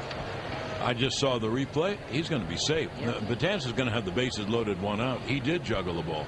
And this replay review is brought to you by Sands Bethlehem. Sands Bethlehem has it all, and it's all yours. Just 90 minutes from NYC, New York City. Gambling problem? Call 1-800-GAMBLER. And this is a problem, this throwing to other bases. First of all, John's right. If he lets it go, it's a double play. And you're out of the inning. But even setting himself, he made it a very difficult throw to Castro. The only thing is, he caught the ball, and then as he's bending away from the base, he bobbled it. So they have to decide whether he held it long enough for it to be an out. He caught it. See, and then he bobbles it. But if they turn it over, the Yankees Seattle have the bases loaded and 1 man out. I think he was trying to get the ball out of his glove just in case he could throw it to first. He was looking. I think he was trying to take the ball out of the glove. You can see him close the glove on the ball. Or at least that's what I saw from one angle.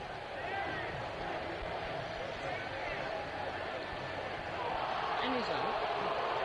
And you know what? That's what they ruled, that he actually caught it, and leaning off the base, then he bobbled it. So first, and the Yankees get a break. So first and third, 2 out, and Betances, that's a double play ball. If it goes through, Didi fields it, steps on second, and throws to first. Well, here is Jared Dyson, a left-hand hitter, with first and third and 2 out. And Betances deals. There's a strike. 99-mile-an-hour fastball. I had thought that the ball was in his glove. He closed it, and then he was taking the ball out tried to transfer the ball to his bare hand, and that's when he lost it. Here's the 0-1 to Dyson. A slender left-hand hitter with great speed, and the pitch is high. Dyson is 0-for-3 on the night.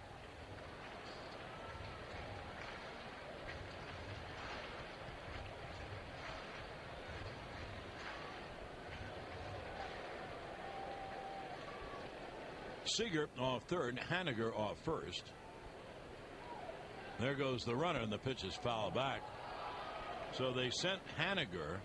Don't forget, if he's safe, and Betances takes so long to come to home plate, he's really easy to steal on.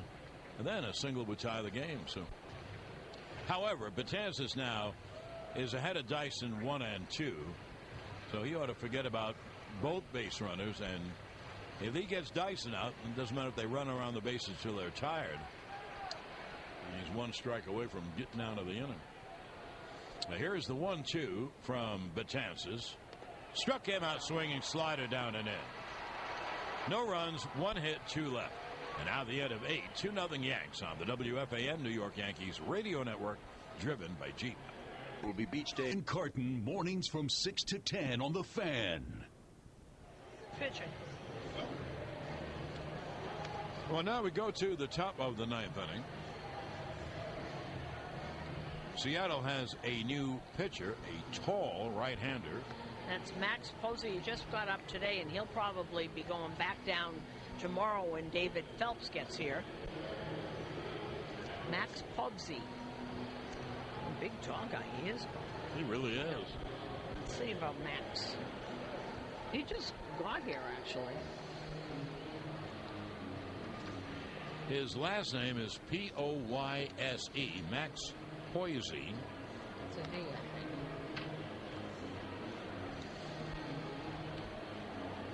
He must be 6'6", huh? Or so? I can't find him. Povse, Povse. Oh, it's a V, not a Y. Povse, Povse. So he comes on. And here is Starlin Castro. Castro, Didi, and Todd Frazier, righty, lefty, righty. So they bring in the righty.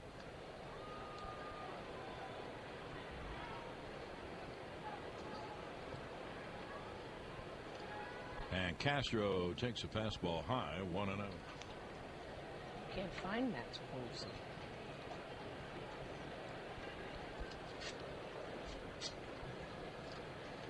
Yankees have a 2-0 lead as we've hit the ninth. It'll be a 1-0. And the pitch foul, first base side out of play. We got a fastball, 95. Well, what else? Don't they all? Aroldis Chapman is up in the Yankee bullpen for the save.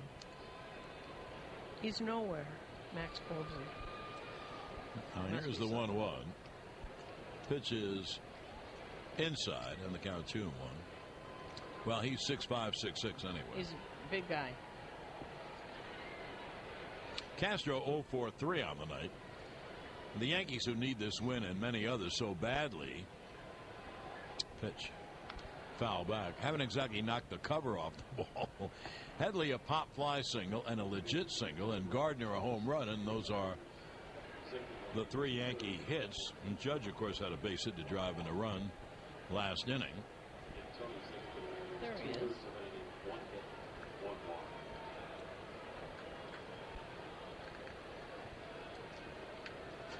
Now here's the 2-2.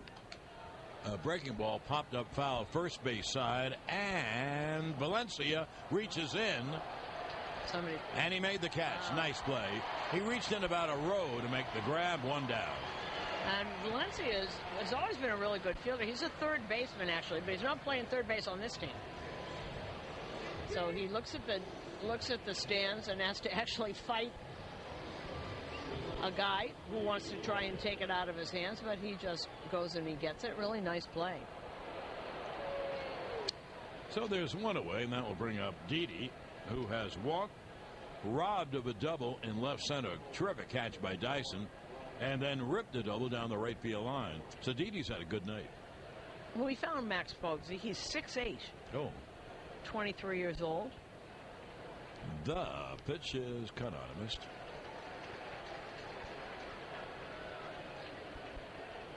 Fastball, curve, and a changeup. He should be going back down to their AAA team tomorrow. They need an extra bullpenner, so they sent Sam Gaviglio down, so he will not pitch on Sunday. 0-1, cut on him. Missed.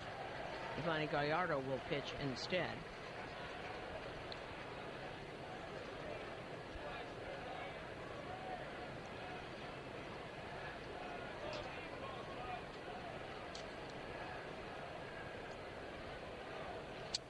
It'll be an 0-2 to Didi.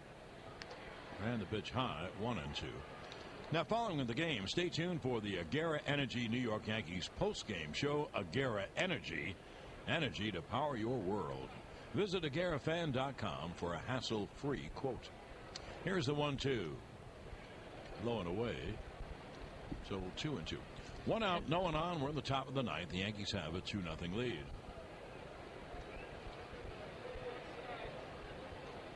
Now, Povse was in the minor leagues with the Braves early on out of high school. He was a starter then.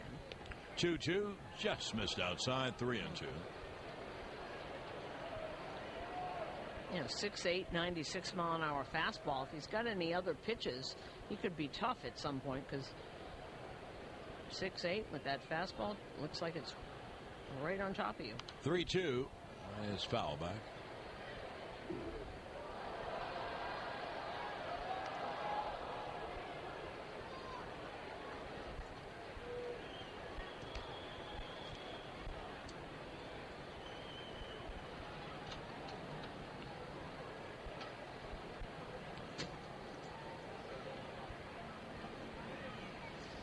Now here's the payoff pitch to Didi. Swung on a high fly down the left field line and a tail in the crowd. Now the count holds at 3-2, and we'll take 10-second station ID on the WFAN New York Yankees radio network. Derek Rose close to a deal with the Cavs, while Hugh Freeze is out at head coach at Ole Miss. More after the game with John Jastrzemski on WFAN and WFAN FM New York. John Sterling, Susan Waldman here at Safeco in Seattle. 2-0 Yanks, top of the ninth, 1 out, no one on. And here's the 3-2 to Didi, and he fouls it back.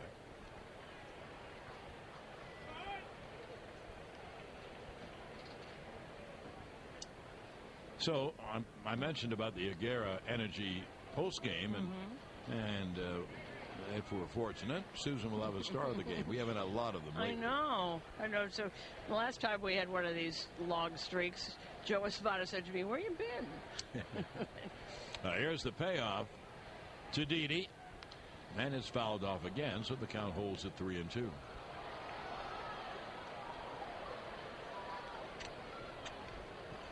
Though the Yankees, as John said, have not been knocking the cover off the ball, another really great performance by Severino, who's one thing starting to get as good as it gets, right? Well, one thing, he is the ace now of the Yankees starting staff. Tanaka's having a tough year. Here's the 3-2. Swung on and line to center field. Charging Dyson has to play it on a hop.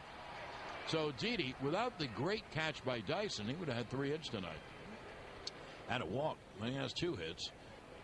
And here is Todd Frazier.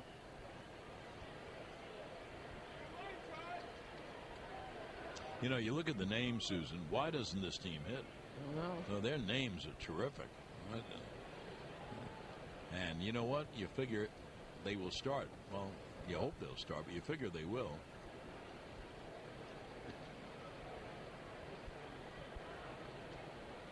Frazier's 0 for 3. And the throw to first base from Pulvzy is late. It is odd how it's everybody up and down the lineup. It's not just a couple of people.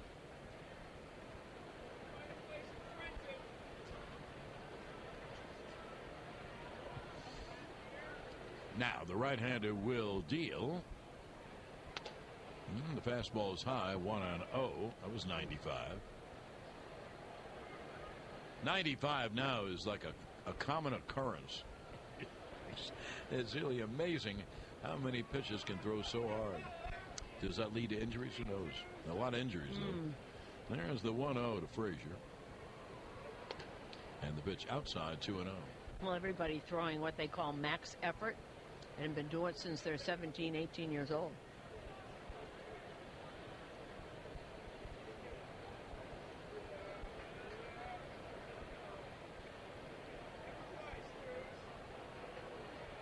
Max effort for an inning or so.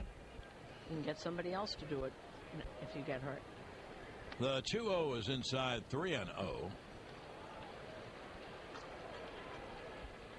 With the left-hand hitter on deck, Jacoby Ellsbury. Chapman is about ready in the bullpen, and I don't see anyone up in the Seattle bullpen. There's the 3-0 to Frazier. Swung on and grounded to third, foul. So they turned him loose. They're hoping that he's going to hit one and get a pitch that is too good. And he grounded it just foul. So the count 3-1.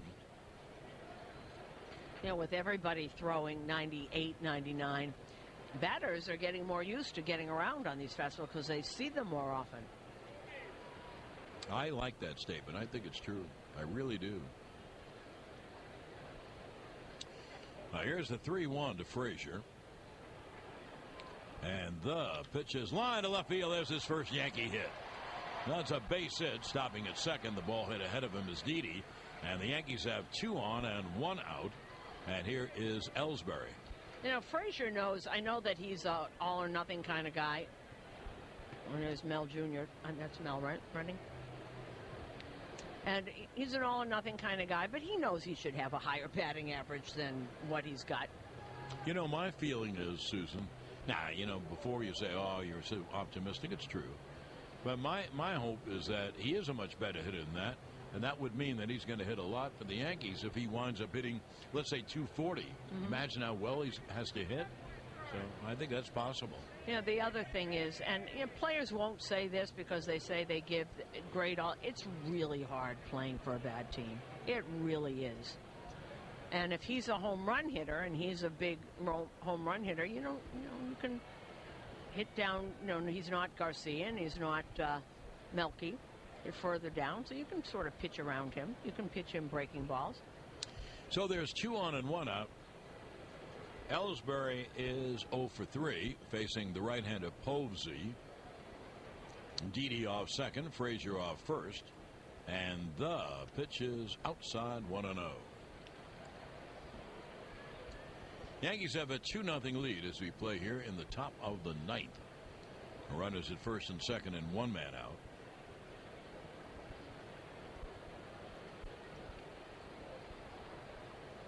And here's the 1-0. Swung on a high fly, not deep, to left center. Over is Gamble to make the catch. No advance, and they're a 2-way.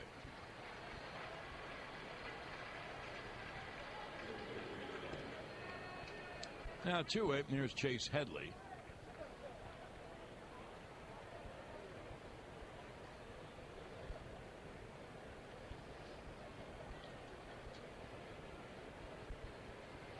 Headley's 2 for 3 on the night. Now he bats from his stronger side, the left side. It's funny, they always overshift on Headley. But here, the pitch is high outside. But here, they don't overshift. They keep the shortstop Segura on the third base side, only by 2 or 3 steps. It's like they're hedging their bet. Well, maybe with runners on base, he'll go the opposite way and try to get a hit, which is a good idea. Here's the 1-0, and the pitch is outside 2-0.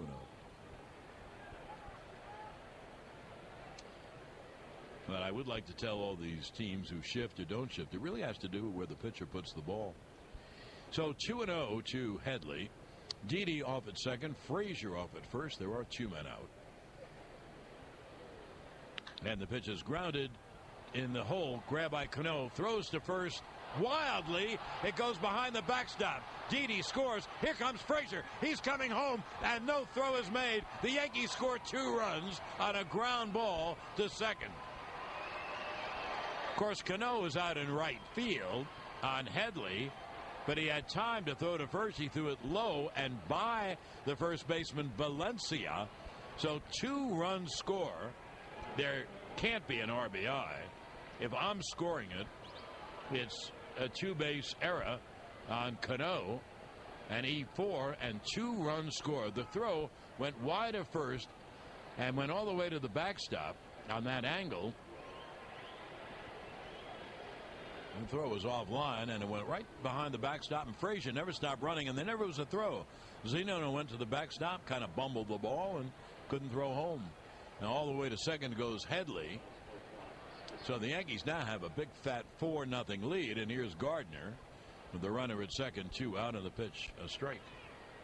It was simply a ground ball. Cano was way out in right field, and he fielded it, and he threw, but he threw on an angle, and he threw the ball wide of first, and it went all the way down to the backstop. So 2-base error. 2 runs are in. 4-0 Yanks. Gardner takes outside.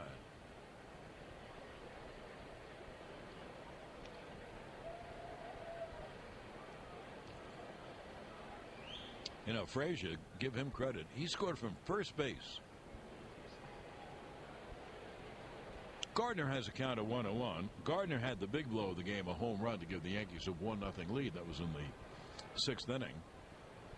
The pitch is up high in the count, 2-1.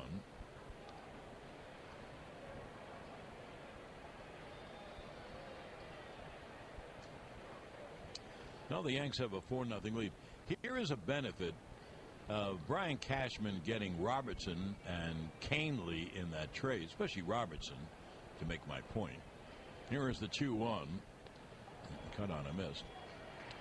Let's say Chapman comes in, and maybe it's 2 days in a row. Well, what would be wrong with David Robertson coming in the 9th inning? So it gives them an extra pitcher in the late innings of all these big games, and as the season progresses, the games will get a lot bigger. And there's the 2-2 to Gardner. He fouls it straight back. In the ninth inning, Chapman will face the ninth hitter Zunino, and then then Segura, then two lefty hitters, Gamel and Cano.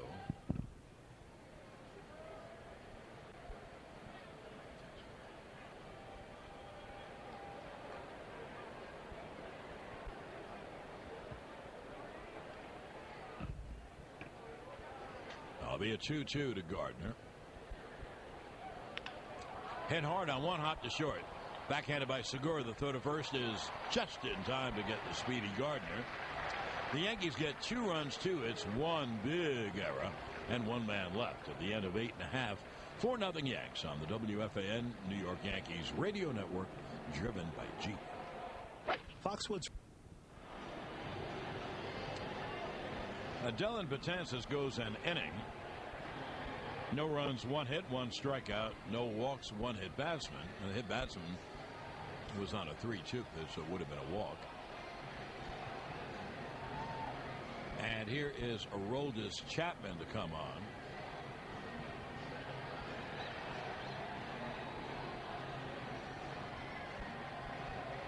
I think Sanchez is getting a new glove. I think he had an equipment problem, and that's the holdup. So Chapman plays catch with his third baseman, Todd Frazier. Now they throw Sanchez a glove. Literally, somebody in the dugout threw him a glove. So we're all set to go. We go to the bottom of the ninth, and the Yanks have a 4-0 lead. And if they win the game, 4-0 in the ninth with Chapman, that's what they're supposed to do. They would be, after all this losing, I mean losing, they would be just 2 games back on the loss side. Tampa is 3 games back on the loss side of Boston.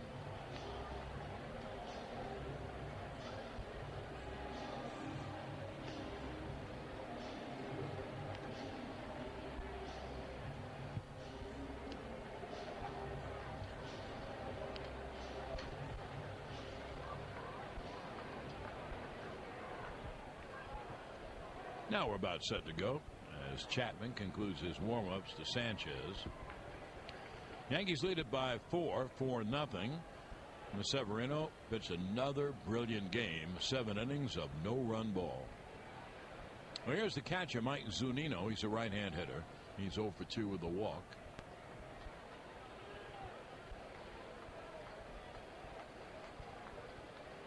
And Chapman deals, and the pitch is outside 1-0.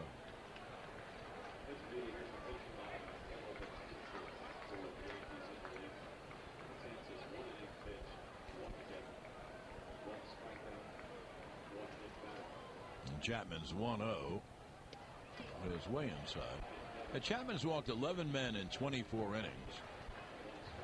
And that's not very good.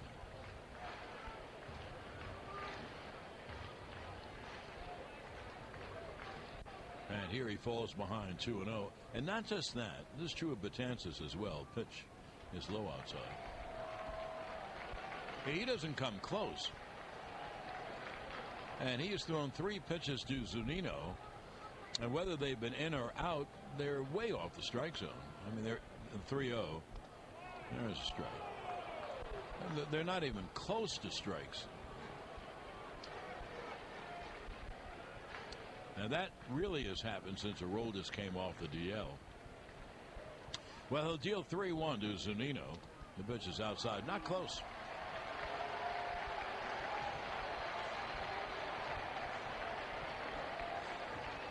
So a leadoff walk, 4-0 lead. Now there'll be a pinch runner in for Zunino. It's the extra. They only have 3 guys on the bench. So, you don't have a lot of people to choose from. They have an outfielder, an infielder, and a catcher. That's the outfielder, Guillermo Heredia, to run for Zunino.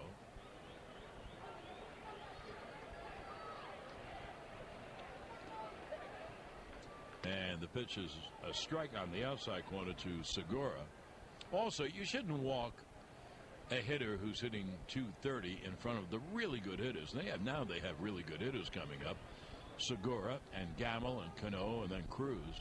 There is the 0-1. Outside, gets off Sanchez-Smith. And on to second base goes Heredia. They call it a wild pitch. It gives you an idea how far off the plate it was. This is a mystery the Yankees have to solve. They really do. Chapman's never had this, or I don't know about ever, because I didn't see him pitch all those years with the Reds, but it's.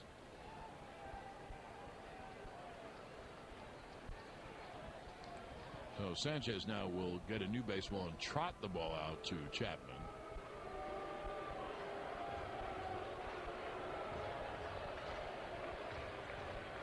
And you know what? Good for Joe Girardi. Let's not stand on ceremony here. David Robertson just took off his warm-up jacket, and he's going to go climb up on top of the Yankee bullpen and left. The bullpens here are end-to-end, kind of like Boston.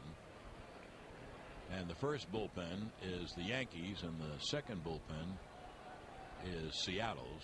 Seattle's further left center. Well, here's the 1-1 to Segura. And the pitch is way high, 2-1. It isn't that he misses. It's that he misses by so much.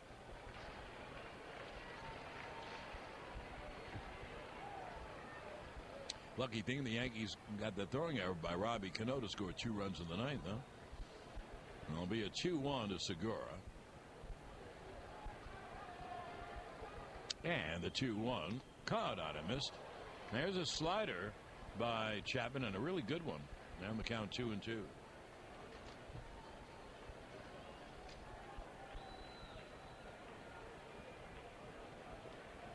Lifetime Segura is 2 for 10 off Chapman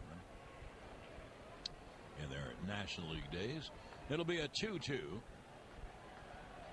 Heredia leads off second, and the pitch is foul, first base side out of play.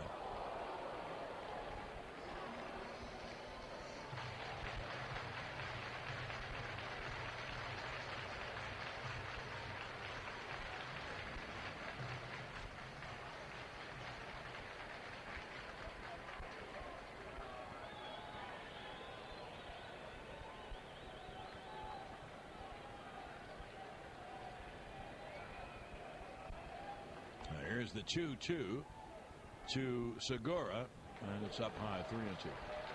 Not close. Not close. So the count 3-2. With the runner at second and no one out. And after Segura comes Gamble, Cano, and Cruz.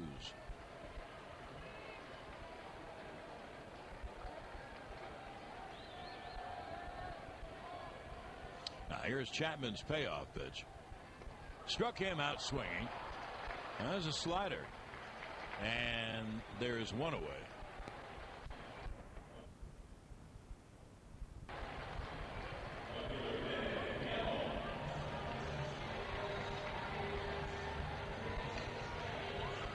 Now here's a lefty hitter, Ben Gamble, and if you think, well, should they go to the bench and bring up a right-handed hitter? They don't have much.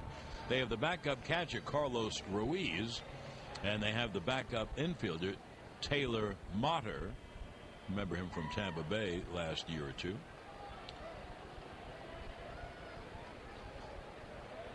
So now lefty to lefty, Chapman to Gamble, and the pitch, a strike, good fastball by Chapman at 100. Heredia, the runner at second with one man out. Bottom of the ninth, the Yanks have a 4-0 lead. And here's the 0-1. Cut on him, missed. Another 100-mile-an-hour job, and the count 0-2.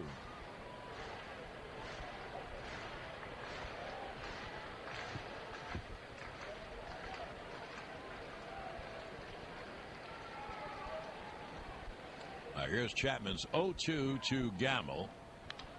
Fouled, third base side out of play.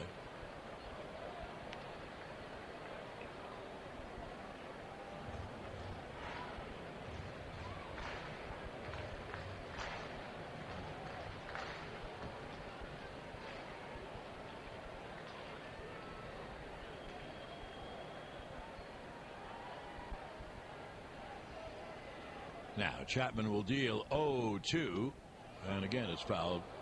Third base side out of play.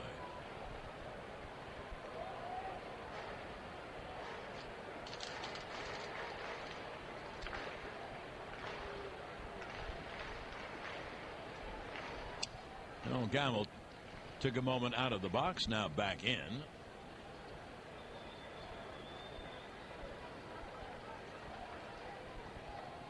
And Chapman will deal 0-2.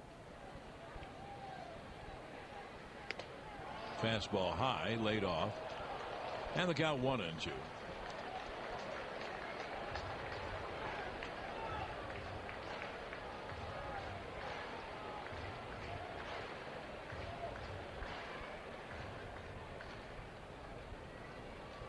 Heredia is the runner at second, running for Zunino, who walked. Then a wild pitch got him to second. Robertson continues to throw it just in case. And there is the 1-2. Now Gamble steps out.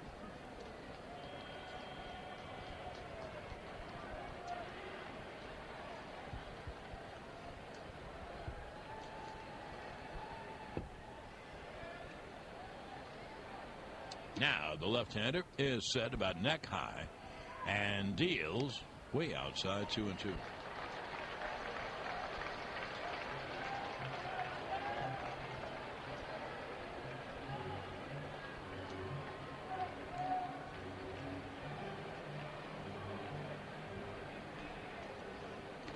If Seattle does not score the runner from second, Heredia, they will have stranded 12 men tonight. One inning, they had first and third and no one out. But Severino got a couple of pop-ups and a ground ball. The pitch is cut on and missed. Gamble strikes out. There's a slider down and away. Taking third is Heredia. I would figure that's defensive indifference.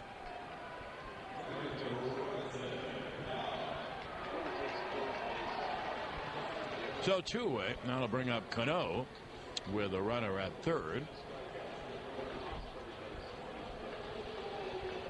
The Yankees with the 4-0 lead. They're 1 out away. Here's a way to look at it. If Cano and Cruz come up and homer back-to-back, it's still 4-3. So the Yankees are 1 out away.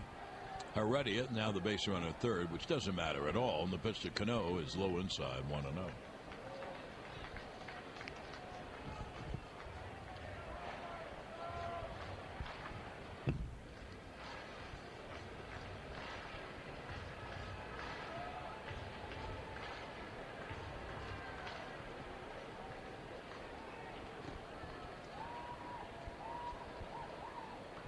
It'll be a 1-0 to Cano. Lefty to lefty. The pitch cut on him. Missed. And the count 1-1.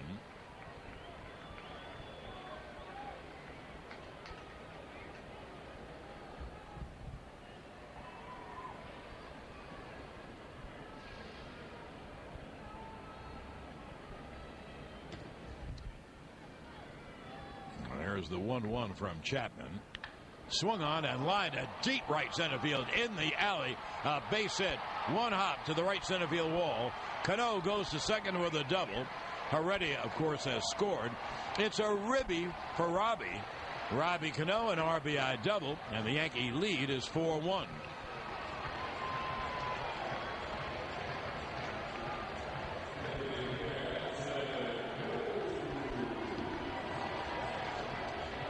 Now for Cano, that's his 65th RBI of the year. And here is Nelson Cruz.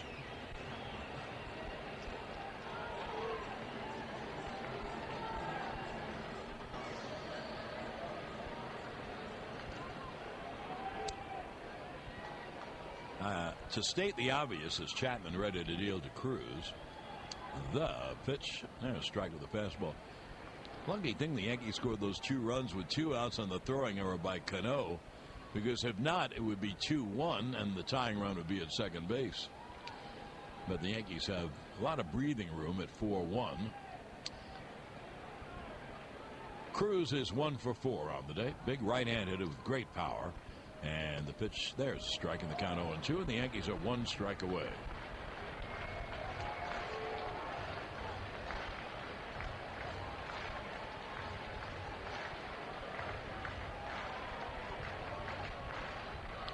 Chapman's thrown a lot of pitches in the inning, and this will be his 25th pitch. And it'll be an 0-2 to Cruz. Swung on a high fly to right. Judge toward the line and in. Judge makes the catch. Ball game over. Yankees win. The Yankees win. And boy, did they need that win. So the Yankees, after all their despair, all that travail, are 2 games back on the loss side for first place in the division. I mean, how bad is that? They're very fortunate. They win the ball game 4-1 as Cruz flies out to right. 1 run, 1 hit, and 1 left. And the Yankees win it 4-1. And we're going to wait for Susan to get her star.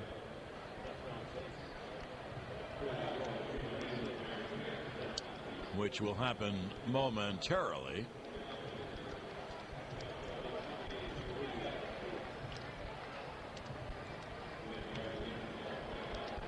Watching Susan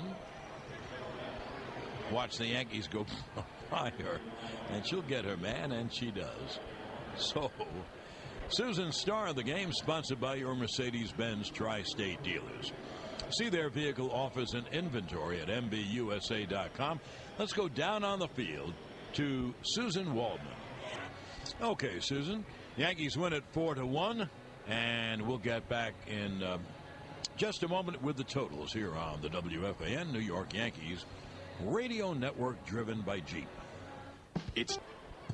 Well, first of all, let's take 10-second station ID on the WFAN New York Yankees radio network. Jets come to terms with their first-round pick, while Derrick Rose is close to joining LeBron James in Cleveland. More after the game with John Jastrzemski on WFAN and WFAN FM New York. Now back at Safeco, Jack corrected me. Tampa Bay, like the Yankees, just 2 back on the loss side. Boston lost, so Tampa Bay benefited from that. The Rays didn't play today. But that's a pretty close race. Boston leads, but they're just 2 up on the loss side over both Tampa and the Yanks. Now, here are the totals in tonight's game. For the Yankees, 4 runs, 7 hits, 1 error, they left 6. For Seattle, 1 run, 10 hits, 2 errors, they left 12. Severino, the winner, and he is 6-4. And the losing pitcher, King Felix Hernandez, is 5-4. With the victory, the Yankees improved to 49-45. With a loss, Seattle drops to 48-49. The time of the game, 3 hours and 14 minutes. The attendance, 35,175. And once again, the final score, the Yankees 4 and Seattle 1. New York Yankees baseball is a production of Sports Radio 101.9 FM. Land Rover, above and beyond. Taco Bell, New York, and Kawasaki. Let the good times roll. Stay tuned for the Yankees postgame show on the WFAN Yankees Radio Network.